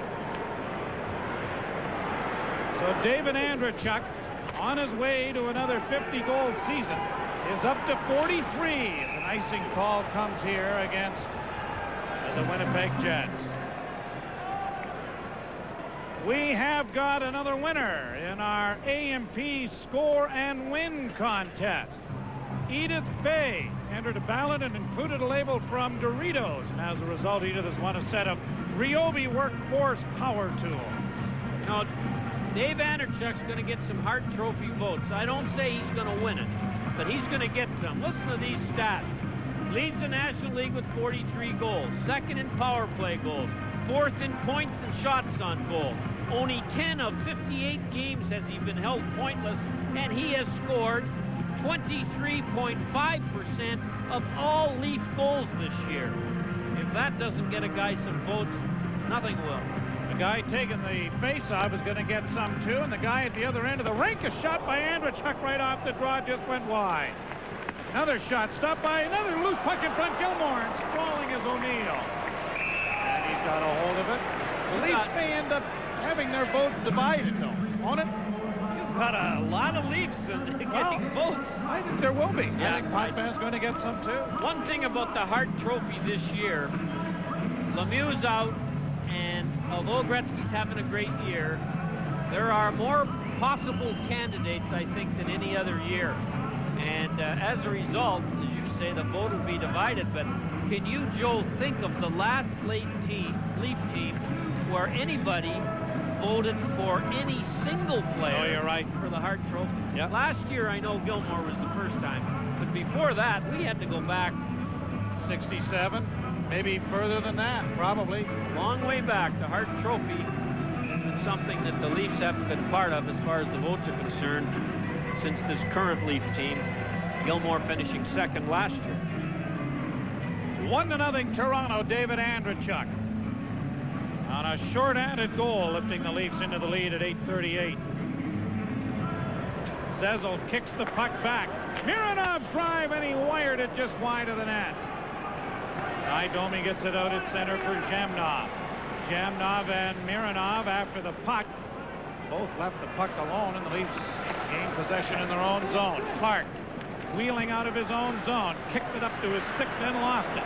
Ty Domi brings it back the other way. Domi knocked down by Mironov. Zhamnov in the corner. Zhamnov coming out in front. Potvin just did get his tippy toe on that. Zhamnov close to tie. Dmitry Mironov throws a check on Ty Domi, and that reminds me, as Dmitry Mironov played in the '92 Olympics in Albertville for Team Unified, of the 22 gold medal winners that played on that team, 19 have made the National League. 4 of them in tonight's game. There they are. Timo Solani played there too, but for Finland. Not a bad team. They were fairly unified, I thought, in that tournament. They're calling the Winnipeg Jets Team Six Flags. And most of them, Joe, are at half-mast. Yeah, right now. They have struggled. Trailing 1-0 here to the Leafs in the second period. Baumgartner to center. Trying to shoot it in. Zhamnov got a piece of it, and it is fed around the boards by Ulinov, not out. And then chipped to center ice by Keith Kachuk. Dave Allett off the boards through center, and Dean Kennedy turns at the red line and shoots it right back in again. Dmitry Mironov with the Jets changing. With some skating room and a nice move to center. The pass for Gilmore behind him, and he almost stripped it away there from Quintel. Now here's Ellett stepping in to Gilmore. Gilmore, a bank pass to Ellett. His wrist shot is through, deflected by Pearson right on. And O'Neill had to make a pretty quick save there to hold on. Well, the puck was tipped. It wasn't going very hard, and it changed directions. You're going to see it. Ellett will take the pass from Gilmore and just lob it at the net to get it in there, and it's tipped by Pearson. It's kind of a knuckleball that O'Neill has a bit of trouble handling. A good play by the defenseman. You shouldn't always be trying to score on the point shot. You should always be trying to get it through and on the net. And hopefully one or two of your teammates may be there to redirect it in. Good look at young Drake Barahowski out there with Sylvain Lefebvre on the defense tandem. Gilmore, Borshevsky, and Andrechuk. Gilmore back of the net. Played it off the back of the goal to himself, but he couldn't get it in front. Andrechuk steals and sends a shot off of an ankle wide.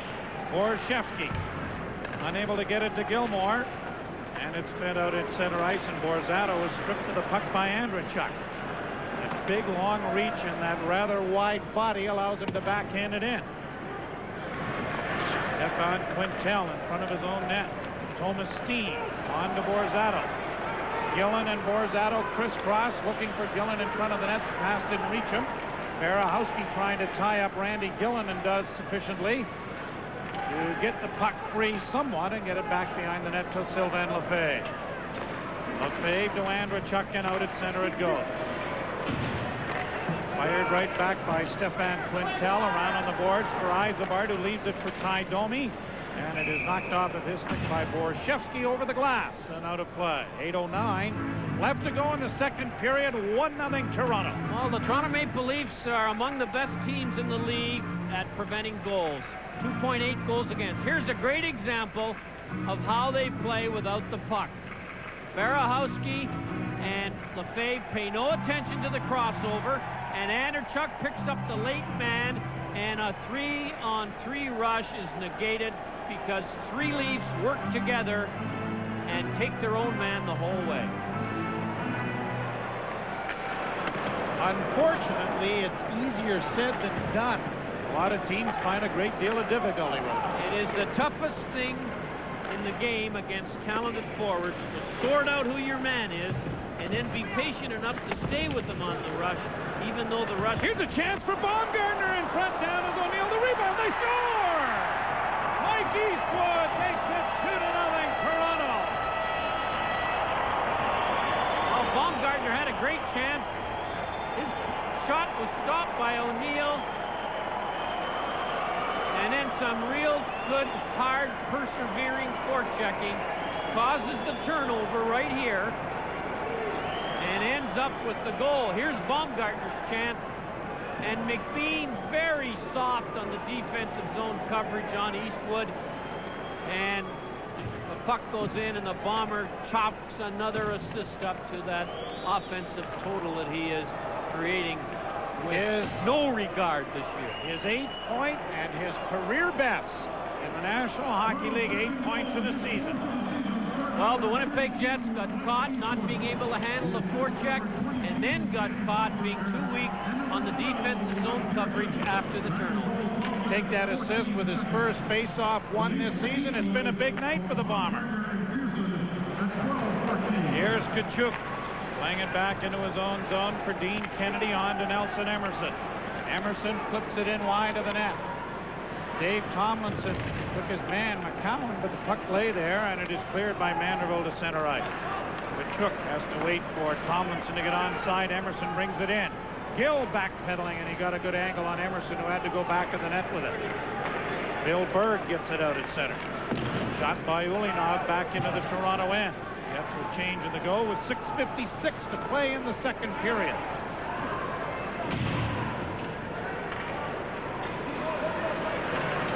Todd Gill ahead to McCowan with Berg. Leafs need a change, so Berg shoots it in.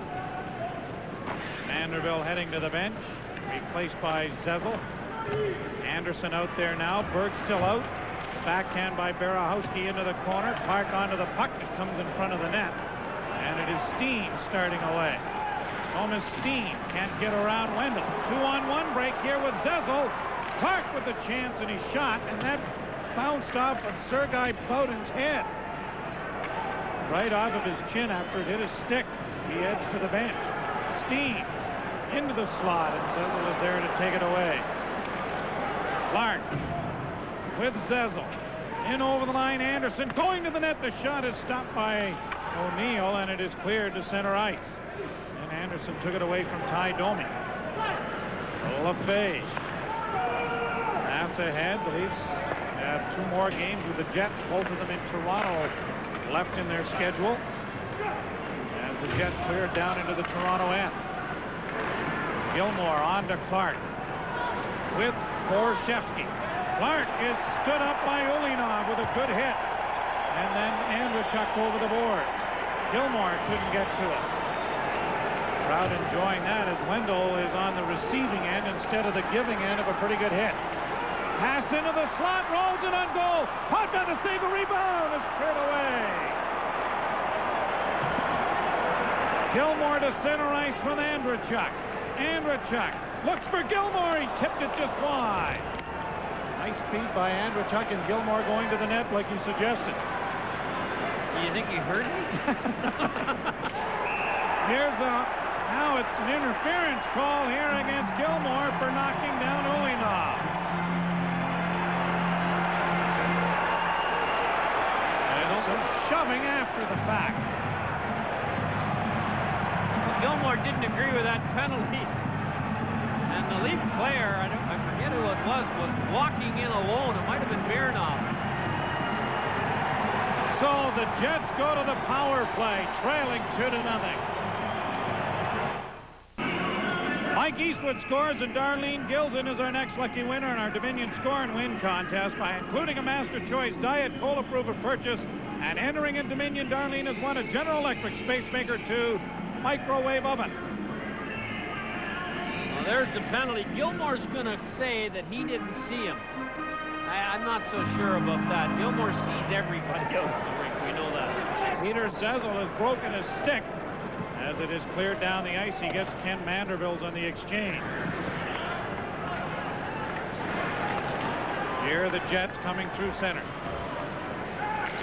Shamnov in over the line, drops to Tkachuk, winding and shooting, scores!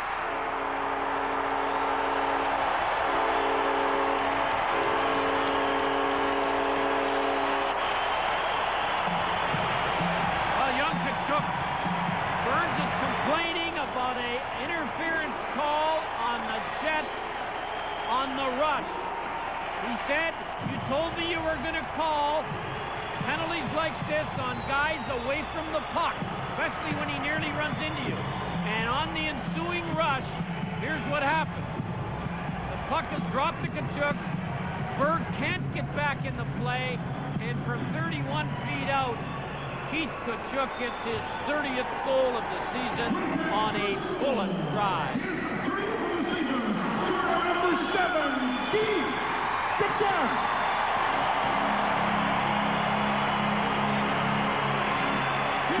Number 10, Alexei Zhava. And number 19, Nelson Emerson. And 15 minutes, 27 seconds. 30th of the year for Keith Tkachuk. And as we said in the opening, he's about the only bright spot that's been going lately. The injury to Solani. And the power play goal cuts the lead in half. Here is Tomlinson with a shot, and it went wide. Chris King. Back of the goal to Tomlinson. Knocked away by McCowan, and it is Clark getting it out at center ice. Sezel tries to get around Kennedy. McCowan couldn't reach the puck. Here's the chance. Tomlinson and Domi. Tomlinson and the long stick of Sylvain Lefebvre. Redirects that up into the crowd and out of play. Well, this started out as a non-physical, quickly paced game, and now we've had a little physical play. We've got the teams and the coaches a little upset. We've got quite a hockey game. This play was nearly offside. Oh no, he kept his foot on the line. Cowan was lucky he got away with a trip on a man away from the puck.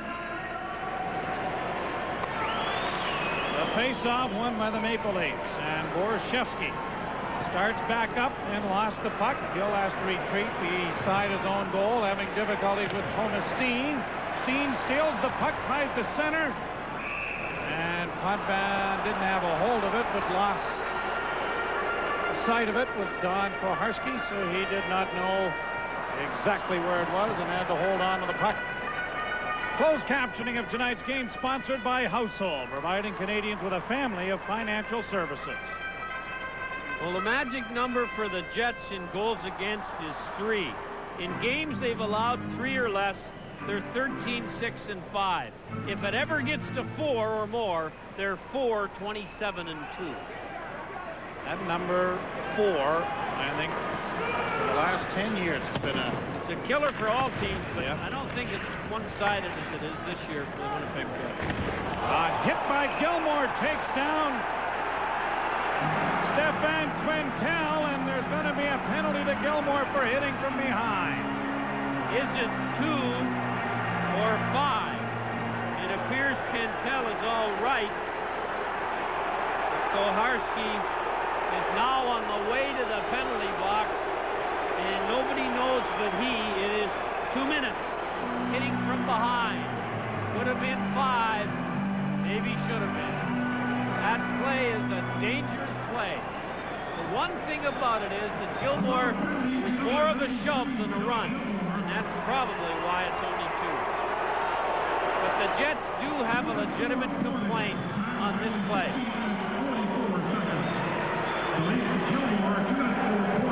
16:44, it's a boarding call.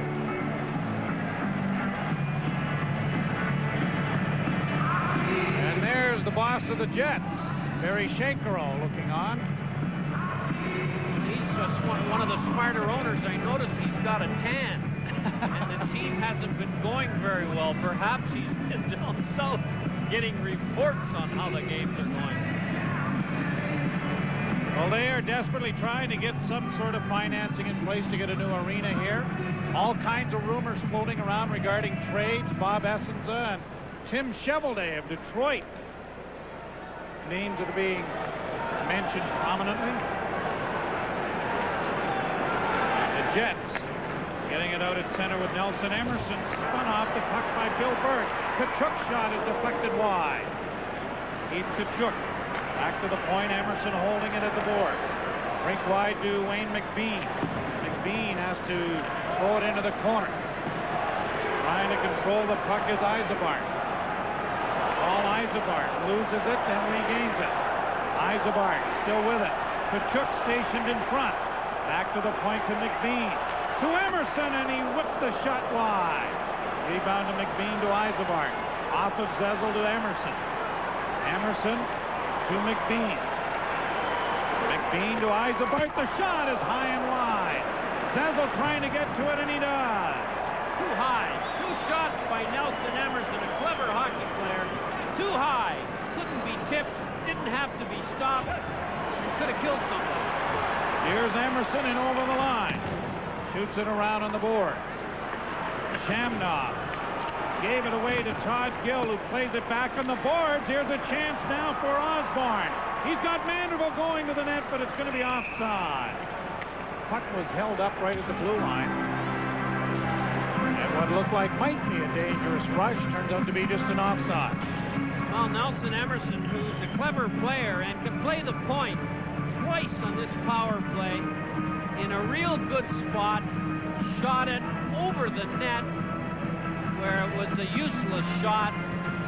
And Bill Berg, one of the better body checkers in the league, hits Nelson Emerson. I've always thought it's a dangerous practice when you're killing a penalty to look for the body check, because many times on body checks, you go down as well as the guy that's hit. And the next thing you know, it's a 4-on-3. Quintel gets it back into his own zone and now tries to bring it up ice. With 30 seconds left in the power play, you see the time remaining. Dave Ellett with the puck. Wind and send it all the way down the ice. O'Neill leaving it there for Quintel. Almost over-skated the puck with Manderville in the vicinity. Thomas Steen trying to poke it in over the center ice line. A pass. McBean shooting it wide. That was offside, but it was a very weak whistle. And a late whistle, Joe. Yep. Mark Osborne is going to join our Mark Hebscher in our intermission studio, and our Dirt Devil Trivia is back with another look at one of the NHL greats, TD Bank, and our NHL scoreboard, all during our second intermission. Well, Osborne, who was sentenced to Winnipeg for a couple of years, returned to Toronto, started his career in Detroit, been a very useful hockey player over the years. His role has gone from being a guy who chipped in more than his share of goals to a guy whose job it is to prevent them now. As good a checking line, perhaps, as the Leafs have had for a long time. Zezel, Berg, Osborne. Long shoot-in is stopped by O'Neill, and now the penalty expires, and Gilmore is back. So the Leafs, after giving up a power play goal to have the lead, do not allow the game to be tied. A long shot over top of Potvin to the side of the goal. Baumgartner has lost his stick. Steen trying to get it out. That pass hit Goharski, and Ellett will flip it out. Dean Kennedy knocks it down, and Eastwood knocks down Kennedy. Now, Todd Gill having a little difficulty with that piece of lumber that's back there. He tucks it up against the boards. Who left this thing lying around here? Dean Kennedy going back. And here's Ulinov to Jamnov.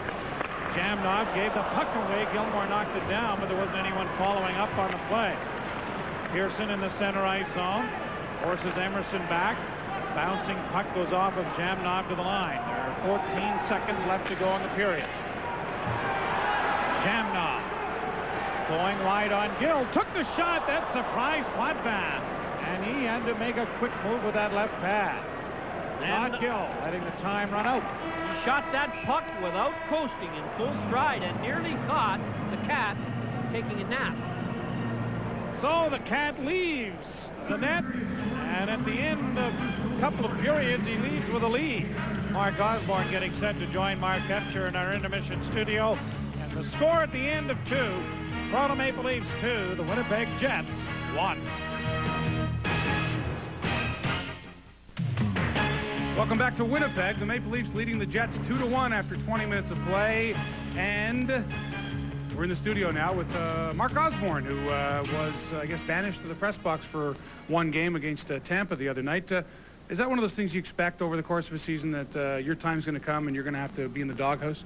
Well, I don't know if it's necessarily a doghouse, but, you know, with the number of players that we have, you know, there have been different guys that have been sitting out, and, you know, if you're not on the top couple of lines and doing some scoring, there's a good chance you may sit. And it was my time, I guess, unfortunate, but, hey, you do what you can when you're given the opportunity. I'm glad to be playing again tonight. When did the coaching staff tell you that you were going to play this evening?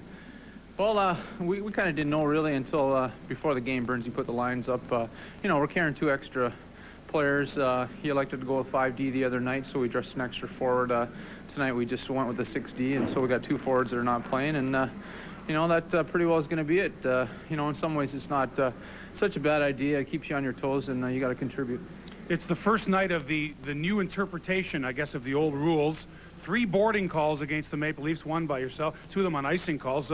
What's your initial impression of this change in interpretation? Well, we're sitting on the bench. We're almost afraid to even try to hit a guy out there. You've seen some of the penalties that have been happening, and you know, it's the first game. I think Cole's jumping the gun a little bit and looking for every little thing that he can possibly call, and you know, I think it's taken away a lot from the game, and I think you'll see things maybe clear up a little bit. You kind of understand what they're trying to do is you know, maybe give the better skilled players a little more room out there, but you know, in many cases it's a little bit ridiculous and overdoing it for sure. Okay, that's a fair assessment. Thanks very much for joining us. Mark Osborne of the Maple Leafs on that checking line with Berg and Zezel. I'm sure we'll see a lot of them in the 3rd period. Coming up next, NHL trivia, Dirt Devils trivia, TD Bank scoreboard, global news update, and anything else we can lay our hands on. We're here in Winnipeg, and the Jets trail the Leafs 2-1.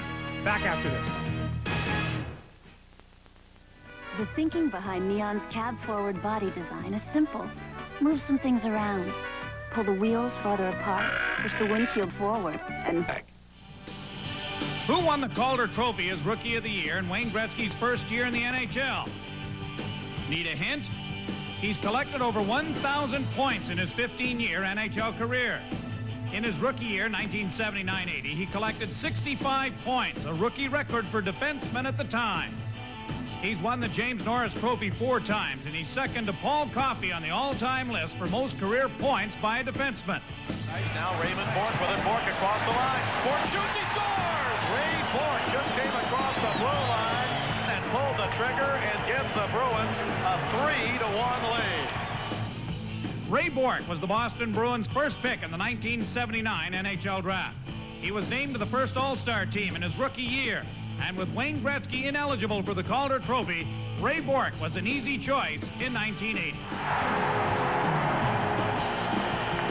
Another Red Hot trivia brought to you by the Red Hot family of Dirt Devil vacuums by Royal. Ever to play the game, Terry Sawchuk's career first blossomed in Detroit at the old Olympia. The Winnipeg-born artist performed to near perfection in the crease. His style alone was worth the price of admission. After a second stint in Motown, Terry moved to the Toronto Maple Leafs in the mid-60s for a 3-season run. The 1967 postseason saw goaltending brilliance that is regarded as perhaps Sawchuk's finest hour. The last Leafs Stanley Cup, a record 103 shutouts, and for Sawchuk, a place as a Maple Leaf forever. And they've named an arena after Terry Sawchuk here in the northeast corner of the city of Winnipeg. That's really not relevant, but these ice times are. Doug Gilmour, 13 minutes and 1 second, even though he served 2 penalties. Wendell Clark only 10 minutes and change, and Gilmour helping set up the shorthanded marker by Dave Andrechuk that gave the Maple Leafs the lead. Nice feed to Lefebvre. The shot. Rebound for Andrechuk. Look at that, 43 goals. Tied for the most shorthanded goals this year with 5. Zamnov and Tkachuk almost even in ice time after 2 periods, and they were involved in the only Winnipeg goal as Zamnov steps over the line, drops for Tkachuk, and he wires one past Felix Potvin. That cut the Maple Leafs lead to 2-1, and that's the way it stands right now. We're in our second intermission here at the Winnipeg Arena, and the Leafs lead the Jets 2-1. Stay with us. We'll be right back. Our next telecast next Tuesday night in a battle for first place, it could well be, as the Wings take on the Maple Leafs at the Gardens. Lots of other action going on in the NHL tonight, and for highlights and scores of other games are going off to Global Control and Jim Taddy. Jimmer. Thanks very much, Hebs. First stop will be Detroit, second Buffalo. Let's go to the Joe Louis Arena. Philadelphia Flyers are there. It's already 2-0 in the first period. Shorthanded Kozlov goes right in and beats Roussel. That's the end of Roussel for the night. 3-0 Detroit after one. 2 shorthanded goals first period. Second period, Flyers down 3-1. Brindamore, great feed to Fedek, who beats Osgood. Philadelphia down 3-2 at that point. Detroit wins 6-3. Montreal and Buffalo first period. Habs down by 1. Muller rings it off the crossbar and goal post. Vincent Damphus, right spot at the right time, puts in the rebound, beats Hasek, and it's tied at 1. Second period, Buffalo will take the lead while shorthanded. This is the theme tonight. Dave Hannon, good hustle. Backhander beats Les Kuntar, 2-1 for the Sabres, and they go on to win it by a score of 5-1. That's what we're doing here. Now let's go back to Winnipeg. Thanks very much. The out-of-town scoreboard brought to you by TD Bank. TD, your bank, your way. And Detroit has beaten Philadelphia. They moved into a tie with the Maple Leafs temporarily. A 6-3 win. A pair for Steve Yzerman in that one. Quebec Rangers. That's right, postponed because of snow. Need we say more? Pair for McGillney returns to the Buffalo lineup. They beat Montreal. Les Kuntar in goal for Montreal this evening. Hasek for Buffalo. Calgary's got a goal from Gehrman. What's my teed-off time? Sorry, Calgary leads 1-0. Chicago, San Jose scoreless in the first period. And LA leads Anaheim 3-2 in the second. Gretzky has a goal, so he's 9 away from Gordie Howe's all-time record of 801. And here, it's Toronto 2, Winnipeg 1 with the exciting third period coming up. Stay with us. We'll be back. Brought to you in part by the Walker Advantage muffler with lifetime limited warranty. Check your yellow pages for the Walker Advantage dealer nearest you. Don Gorski has the teams ready at center ice, and the third period from the Winnipeg Arena is underway. As Gilmore's pass for Borshevsky didn't work, but he intercepts another one, backhanding it in deep into the Winnipeg zone. Stefan Kuntel. Borshevsky was knocked down. There was one of the forecheckers taken out without too much problem. And Gill starts back the other way. Todd Gill in over the line. Misses a hit, flipped it back of the goal, then was taken out of the play by Bowden, and it's cleared to center ice. Dave Ellett, who sustained a bit of a Charlie horse in the first period, playing it back in. Borshevsky knocks his man off the puck. Andrechuk still with it, took a shot, then tried to go to the net with the puck. Borshevsky centers. Gilmore's shot is stopped. Todd Gill at the point, the drive right on, stopped by O'Neill. 2 good saves for the young netminder. Eisenberg's shot is juggled by Potvin. He's got it inside his blocking arm, and he holds for a face-off. I can't believe Potvin. I really can't. Rebounds don't come off him very often, no matter where they hit him. It's a great skill. Play of the period brought to you by Sports Select, and it was almost an identical one that we just saw, but a great play by LeFay. Well, the Winnipeg Jets get 5 guys over near the glass, and then they can't recover. They get Andrechuk. Gilmore, this is back now in the third period. He fans on one, doesn't get much on it. You can see O'Neill's down. If Gilmore could get it up, it's 3-1. Face on to the left. Draw one by the Leafs and around back of the net. Cleared on the boards, and down the ice it goes. Clark giving chase, and to take a look from Shackey to see if there was an icing, so there wouldn't be another boarding penalty. The Leafs have been caught twice taking the man out after the Jet player touched the puck for icing. Clark made double sure. He turned around and asked the linesman if it was going to be icing. Well, I guess the new rules are having an effect. It's already been implanted in a few people's minds, and Wendell showing right there a little caution.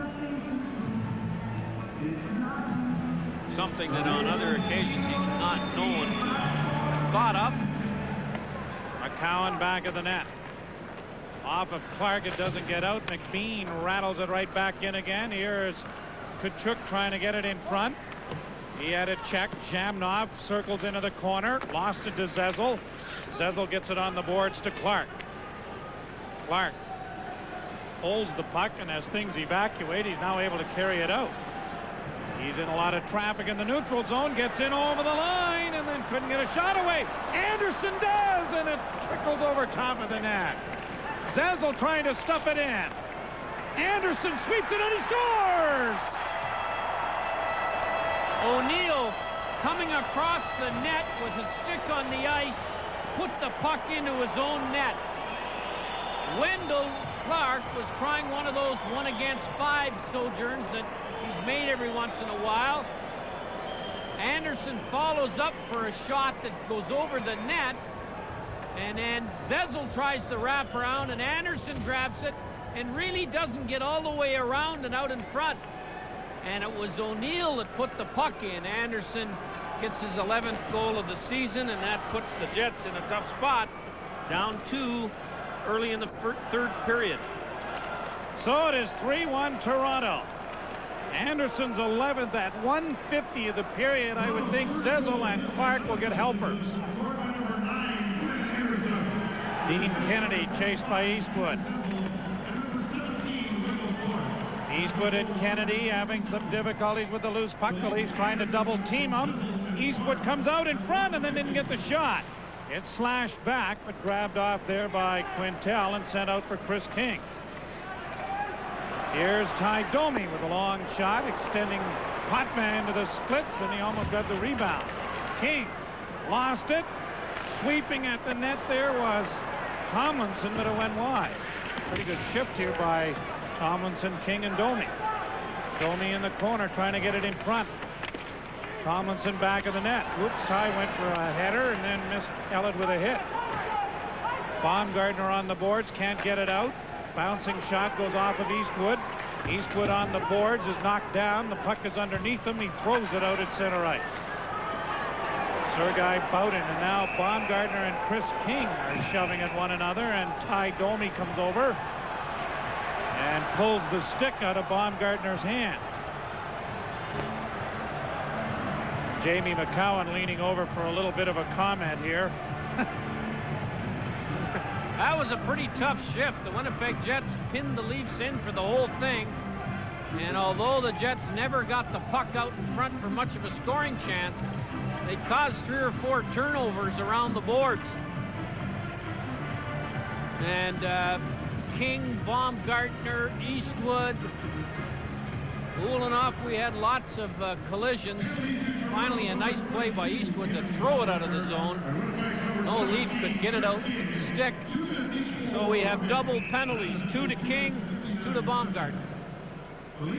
Well, we've had another goal in our next lucky winner in our score and win contest, Linda Carnario of London. Linda entered score and win at A&P along with a proof of purchase of Cadbury's chocolate bars.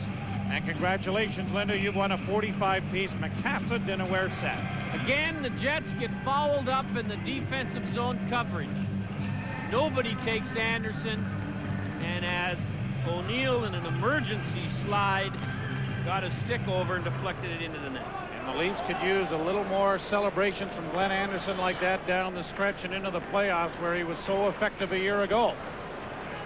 Here's Osborne into the Winnipeg zone. A drop pass for Berg was intended, didn't reach him. McCowan reaches the puck, sends a long shot wide. McBean hit by Osborne.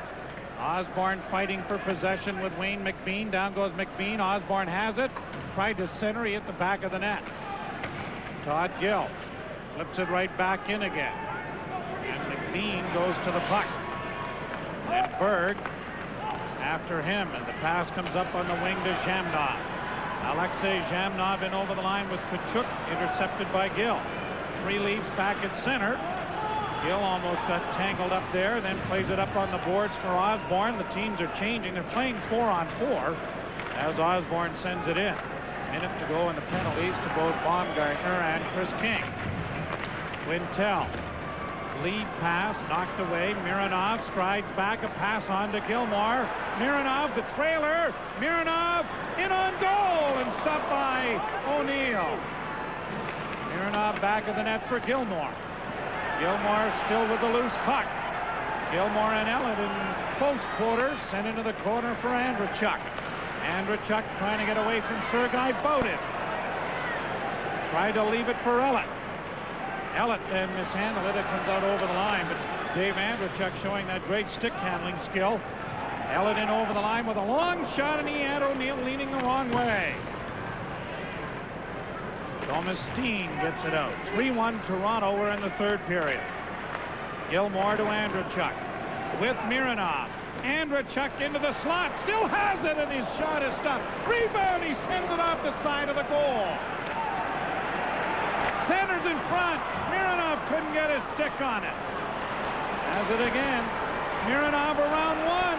Shoots it off of King. What a great save by O'Neill. Clark into the corner. Gilmore back of the net. Gilmore still with it. Trying to send it to Andrechuk. Leafs putting a clinic on here as King gets a break on the wing. Chris King missed it by that much. Maybe, what, 15, 20 yards? So a break in the action. It's 3-1 Toronto. You want to see why scouts and coaches like big players? Andrechuk took a terrific hit from Boughton, didn't go down, and got a great chance to score. That's 225 pounds you're trying to move around, and that's not easy. Boughton's 215. Yep. We had about 460 pounds of bones rattling there. Here's Zezel to Anderson. Zezel going to the net. Anderson's shot is blocked. Ty Domi doesn't get to the rebound. Lefebvre sends it back to the net. Zezel in there quickly, and now the Leafs are really hemming the Jets into their own zone. The shot goes wide of the net. Barahowski pinches in, and the pass comes out to Ty Domi. Domi with Chris King. Domi in over the line, and he sends it well wide of the net. McBean at the point, a shot pad save. There's those soft pads again you talked about, Harry. Not much of a rebound, and the Cat had a hold of it. Well, bad news for the Jets is the line of King and Domi and Tomlinson get decent chances, but they are anything but skilled offensive players. And they have caused the Leafs some trouble tonight, but converting good chances or turnovers into goals by this threesome is not something that they do very often. And I'm sure John Paddock is frustrated by it because of all the lines that the Leafs have had trouble with, this group has caused probably the most. Randy Gillineau with Mike Eagles now. And the puck is knocked down into the Winnipeg zone. Icing is going to be waved off. O'Neill laying it up the boards. He was 8-4-0 in Moncton with a 2.76 goals against average before being called up. O'Neill leaves it in back of the net.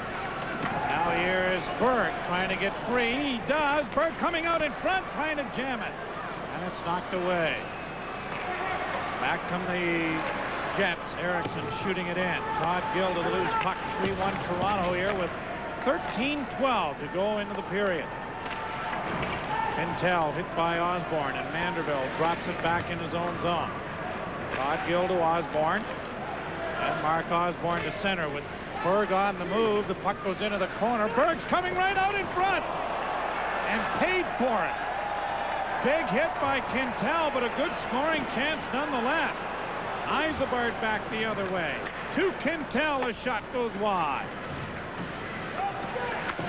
Orzado sending it back behind the net, and Drake Barahowski looking for an opportunity to move the puck.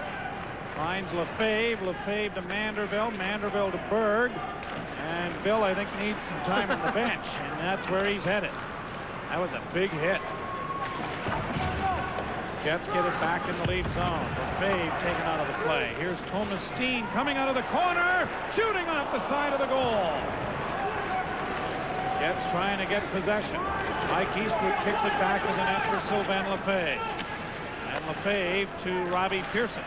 Pearson knifes it in. Could be an icing call. No, O'Neill's going to nullify it. Giving the puck away. Eastwood in front. Pearson couldn't get it. Where did he come from, says Mike O'Neill. Pearson will backhand it into the zone and head to the bench. Sergei Bowden back for the loose puck.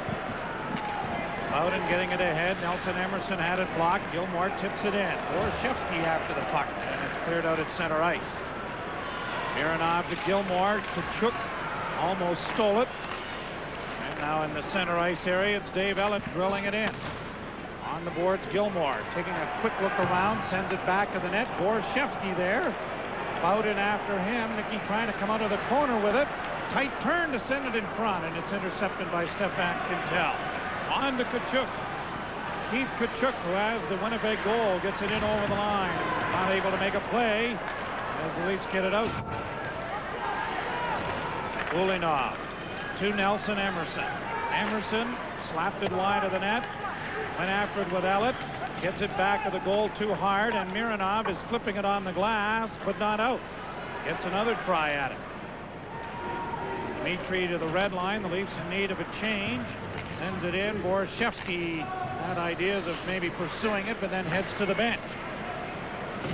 Dave Tomlinson will lift it in off a Potvin stick, and Lefebvre will play it right around on the glass and back out at center ice. Ulinov sends it back in again. Ty Domi on the move against Lefebvre. Decides not to take the hit. And out at center ice, then Anderson brought it back in, only to have it dragged back out. Tomlinson, pass for Domi didn't work. Wendell Clark knifes it back out at center, and Chris King is there to get it into Domi. His shot is deflecting into the corner, and Peter Zezel banks it on to Berehowski. Berehowski, a nice play to get it to head to Anderson to Clark with Zezel. Zezel in over the line with Anderson. The wrist shot hit Domi in the head, and then he got bounced by his own man. A shot stopped by O'Neill, who's down, and he covers up. Clark shoving in the corner. Domi is hurt at the bench, and O'Neill is down. Well, Domi got deflected a shot off his own stick right up into his face. He never fell down. We know Ty's a tough customer, but he never got off. So the referee couldn't blow the whistle because the man was injured, and Clark got a great chance to make it 4-1. O'Neill made the save. Ty Domi takes the puck right off the chin here as it deflects off his stick and up into his face. Here's an earlier, a good shoot-in. Watch what happens to Berg when he tries to walk out from behind the icing line. For the Winnipeg Jets, we haven't seen enough blue shirts go down, as Quintel did a nice job of Berg on that replay. Zhamnov's shot is being deflected up into the crowd. And now Zhamnov and Todd Gill. Yep. And Tkachuk jumped in. Zhamnov, who's not known to go anywhere in the rink where gunpowder exists, got trapped in a punching duel there with Todd Gill. So I'm sure that Gill and Zhamnov will get 2 apiece, and maybe Tkachuk will get the extra 2 for coming in and becoming involved in something that originally didn't involve him. Well, Tkachuk is discussing it. Here's Todd Gill on a tricky Zhamnov. And Todd takes the man after the shot and stays with him. Zhamnov a little frustrated. Now they both are. And here comes Tkachuk to make sure that Zhamnov is not used to this kind of stuff. Doesn't get a problem, and the Jets are going to get the Leafs are going to get a power play as Tkachuk gets the extra 2 minutes. So Gill is getting a minor. Zhamnov's going to the dressing room to get his... They're going to give them single minor penalties. Minors each. Zhamnov doesn't get a penalty. That surprises me. I think Pat Burns is just realizing now, how does Zhamnov get out of it? With the original 2, he thinks, and I think he's got a point, should have been on Zhamnov and Gill. But evidently Mr. Koharski doesn't agree with that. So Gill and Tkachuk are in the box, and they're going to play 4-on-4. Now Zhamnov is coming over, so is there going to be an additional penalty? Yeah.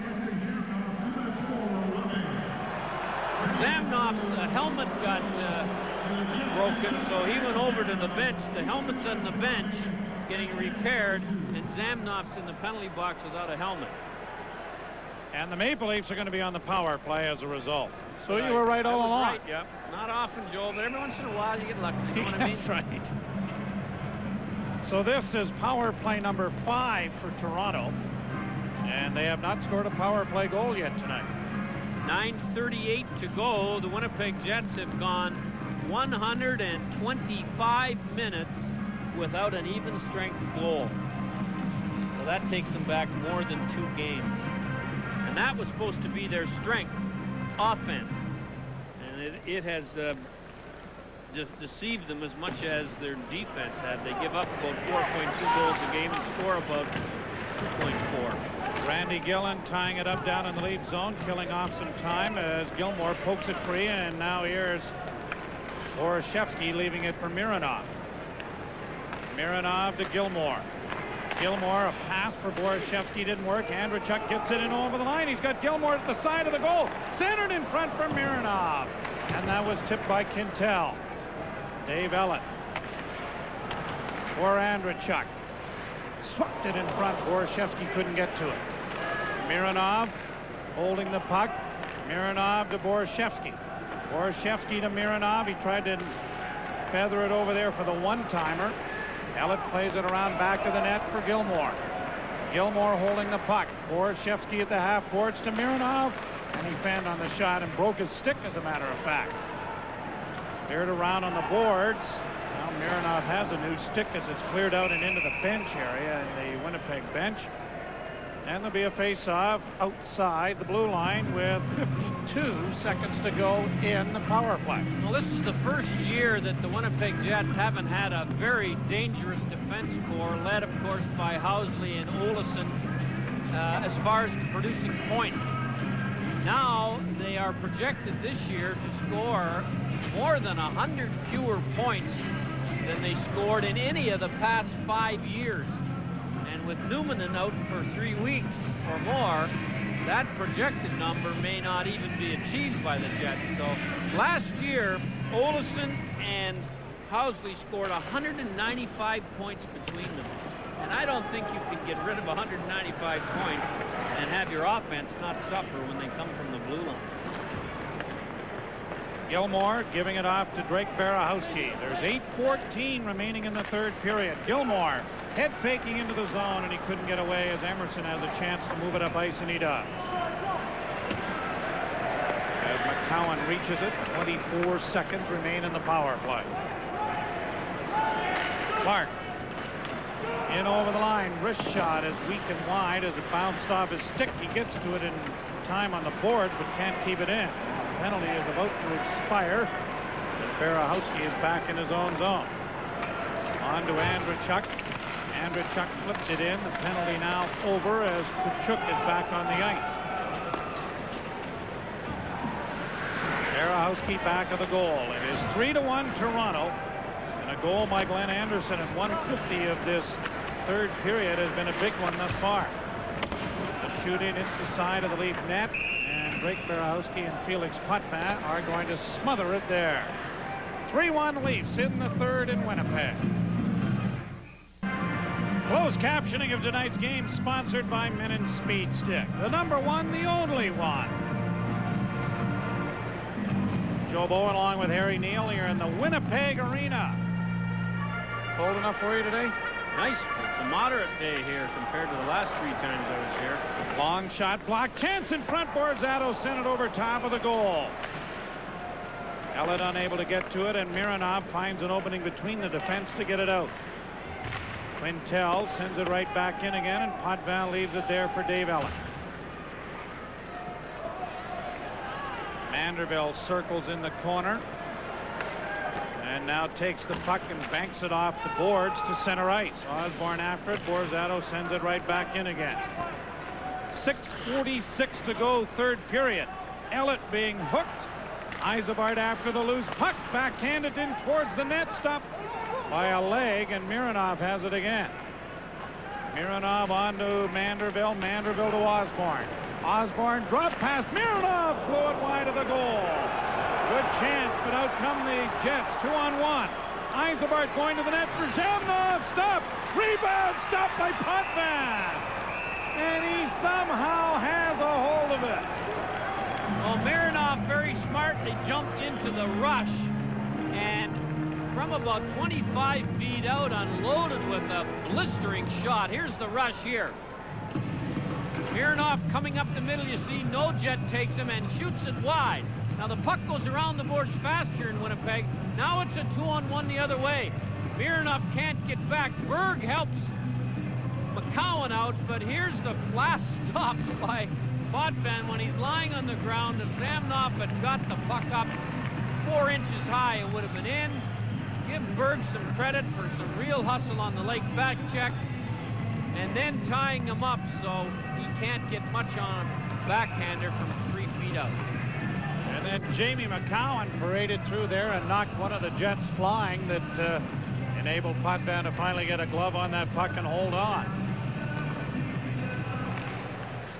Gilmore wins the draw, and Lefebvre banking it for Berehowski. Berehowski getting it out at center ice. And you know, since Craig Berehowski has come back from St. John's and the stint down there, he's played with a lot more confidence. Can't play in this league without it, I'll tell you that. It's true. Here's Jamnov, checked by Gilmore, and the Leafs get it out. Borashevsky trying to bring it in over the line. Borashevsky puts the brakes on. Centers a pass for Andrechuk, didn't work. Gilmore plays it back of the net. Bowden laying it down the ice. Icing is indicated, and Lefebvre is skating after it with Domi. And icing will bring it all the way back into the Winnipeg zone with 5:40 to go. Guy Domi's ready to throw in the towel. He's already been hitting the chin with the puck, and on that shift he was hitting the forehead with the puck. And here it is here. It deflects off a Leaf player's stick right up into his forehead. This guy never cuts. Pucks can't cut him. Fists can't cut him. Sticks can't cut him. The old bowling ball's pretty tough. 14,237 on hand. Ty Domi, the former Leaf draft pick, is a brand new papa. A little daughter born. The Jets' next game is Tuesday in Pittsburgh, and the word is the big fella's going to be back. Could be back tomorrow night. Yes. Pass ahead at center. Here's Thomas Steen in on the right wing, trying to get around McCowan. McCowan stood him up. Tkachuk with the loose puck, trying to come in front. Zezel made a good play to get there ahead of him. And he clears it on the boards down the ice. Icing is waved off. O'Neill playing it over to Stefan Quintel. Clark after him as the puck comes out. Quintel carries to center. Quintel on the right wing and then had it blocked, and Anderson lifting it through center ice. Clark in a foot race to deny an icing here is going to do it with McBean. Clark back of the net, trying to center, he did. Quintel was there to knock it away. Now here's Robbie Pearson in front for Eastwood, and Mike Eastwood looking for his second goal of the night, unable to get it. Back come the Jets, and a long shot by Emerson went wide. Potvin fell on that shot. He was lucky it wasn't on the net. Boris Mironov plays it into the corner. Emerson trying to spin around on it, and Boris Mironov and Baumgartner collide, and it's out at center ice. Randy Gillen shoots it back in again. Todd Gill takes it from his netminder. Gill, working up on the boards, will lift it off the glass. This is going to be an icing call against Toronto, and we're going to go away to commercial break. 4:13 when we return. The Leafs leading 3-1.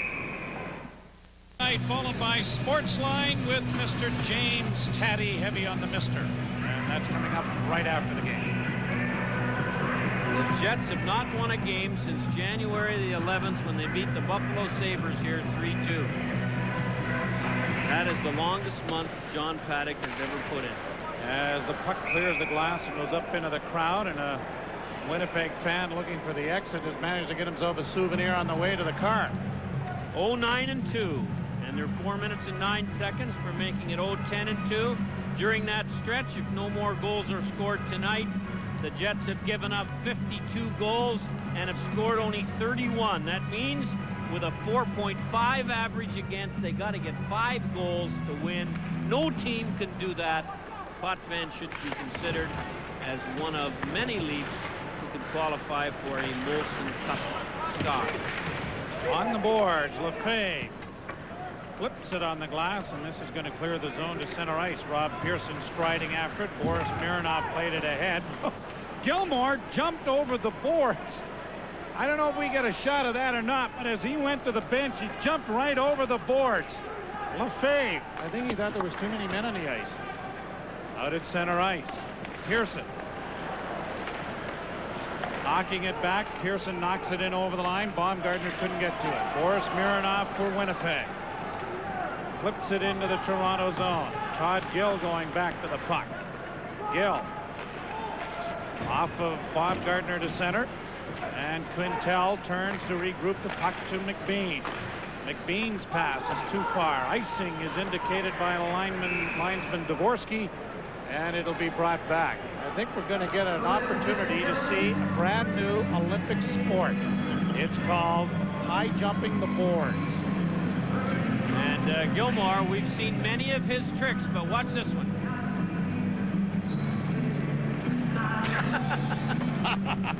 Looks like one of those cowboys in a rodeo. Better be careful. It's lucky it's a plastic top and not a wooden one, or he'd be pulling slivers out of the wrong end. That's right. That would have been a tough one. Mike Kitchen looking on, working the bench tonight. And I'm not sure that one's in the playbook, but it's a new one. Osborne trying to knock the puck out of midair, and it's sent back in the net. It's centered in front off of Manderville. No one could get their stick on it. Osborne on the boards is checked, and McBean gets it out to Nelson Emerson with 2:50 remaining in the third period. Emerson couldn't get by. Kachuk and Gill after the puck. McBean pinches way in.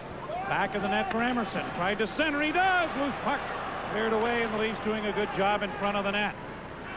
Baumgartner got it out, and it's brought in offside, and that's the reason for the whistle. 2:33 to go in the third. Well, the Leaf defense core has been rock solid tonight. We've shown you about 8 examples of good defensive play. Here's another one.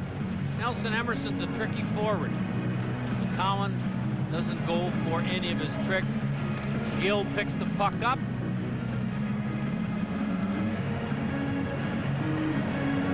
So the Leafs have handled this Winnipeg team defensively in great style. Barahowski playing it past Berg. Icing will be waved off as it won't reach the end line, and Ulinov is back behind his own goal.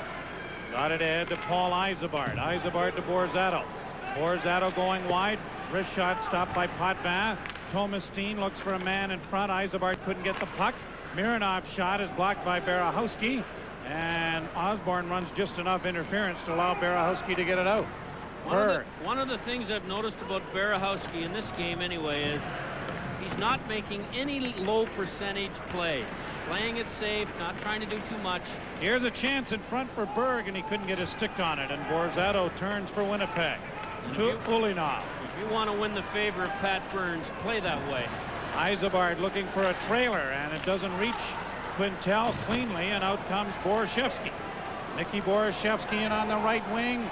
Borashevsky trying to drive the net, got it on the goal, but it hit the side of the goal. Quintel, less than a minute and a half to go in the game.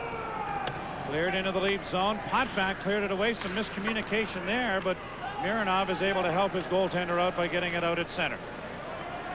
Wayne McBean. Couldn't find Quintel. Here comes the ever-present Gilmore after him. And out comes McBean at center. Gill jumps into the defensive coverage. Here's a chance in on goal. Stopped by Potvin. That is blocked, and the whistle goes. As Felix somehow was able to keep that pad out in front of the goal line.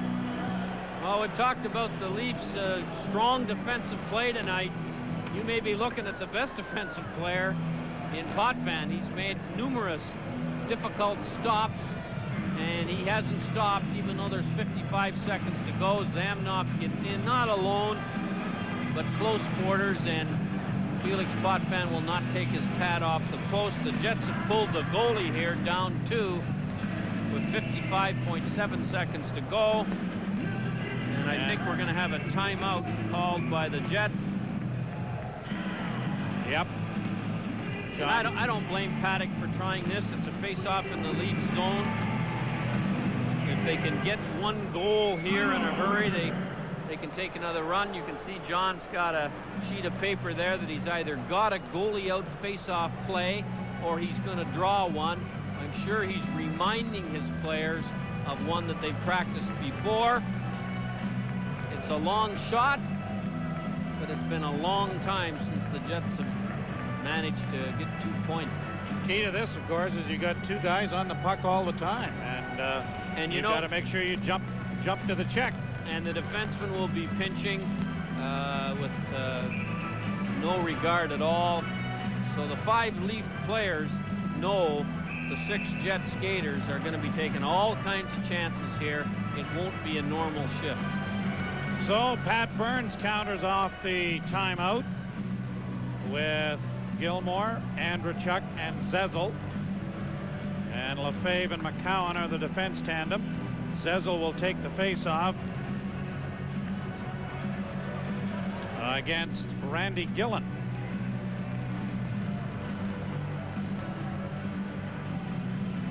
And the draw is won by the Jets. Wrist shot blocked by Zezel off of McBean's stick. It goes back of the net for Gillen. Gillen leaves it back again for Jamnov. Trying to come out in front, stopped by Potvin. And with Jamnov jamming in there late, draws the crowd you see standing in the goal crease area. And 43.5 seconds remain. Well, the Jets got what they wanted. They won the draw and got the puck. And ended up getting not a great chance on a full-sin attempt by Zamnov to jam it in. Toronto, of course, charters right after the game to Calgary to play tomorrow night against a red-hot Calgary Flame team. And a much healthier team. Yes, there are as many as 12 guys out. Here's the play right here. Zamnov trying to put it in.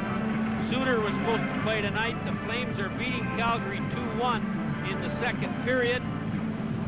So the Leafs will have their work cut out for them less than 24 hours from right now. They'll do it all over this time. Gilmore's going to take the draw against Gillen. And the end result is about the same, but it's kept in at the point. Intercepted by Lefebvre, and he'll bank it to the line, but not out. Yes, I guess it did go out. A hand pass, I think they're calling it. And so the face-off in the neutral zone. I think what it was a hand pass by the Leafs, but it was batted from inside the blue line, but received outside the blue line. You're allowed the hand pass in your own zone, but not when it goes into the neutral zone. As Mark Hebscher mentioned in the opening, quite a number of Leaf fans here by the looks of the number of Leaf jerseys. Most of them have stayed, and a lot of the Winnipeg fans have gone home. 3-1 in favor of Toronto. Potvin leaves it for McCowan. It banks off of the glass, and Gilmore just gets it out over the line. 20 seconds to go.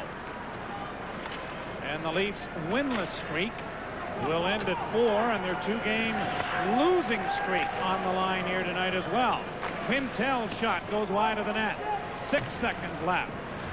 Andrechuk chops it into the corner for McCowan. Centered in front, Gilmore gets it out, and this one is over. Well, the Winnipeg Jets, I think, will say they played a much better game than many of the games they've lost in this 12-game winless streak, but they're just not good enough defensively to handle the Toronto Maple Leafs, who again win a game scoring 3 goals. I don't think there's a team in the National League who have been more successful in 3-goal games than have the Leafs. So as Felix Potvin is congratulated for the victory, the Leafs will get set to move on to Calgary tomorrow night. The final score as we await the Molson 3 Stars. The Toronto Maple Leafs 3, the Winnipeg Jets 1. Here are the Molson 3 Stars from tonight's game. The 3rd star, Peter Zezel, a big assist in tonight's game and excellent on the faceoffs. Number 2 star, Mike O'Neill, 36 saves in a losing effort.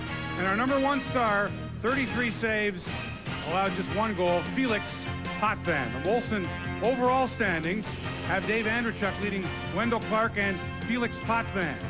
And when we come back, we'll talk with our number 3 star, Peter Zezel. The Leafs beat the Jets 3-1 tonight here in Winnipeg. Back with more on the post-game show right after this.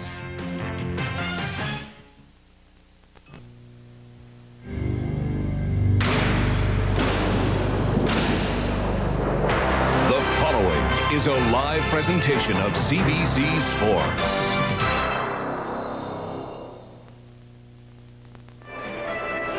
If there is only one way to play this game, 4 of the toughest will strut their stuff this evening on Hockey Night in Canada. Eric Lindros rolls into the Forum in Montreal. He thundered through Ottawa, through Dallas, and now it's the Canadians. Lyle Odeline will surely make him a target.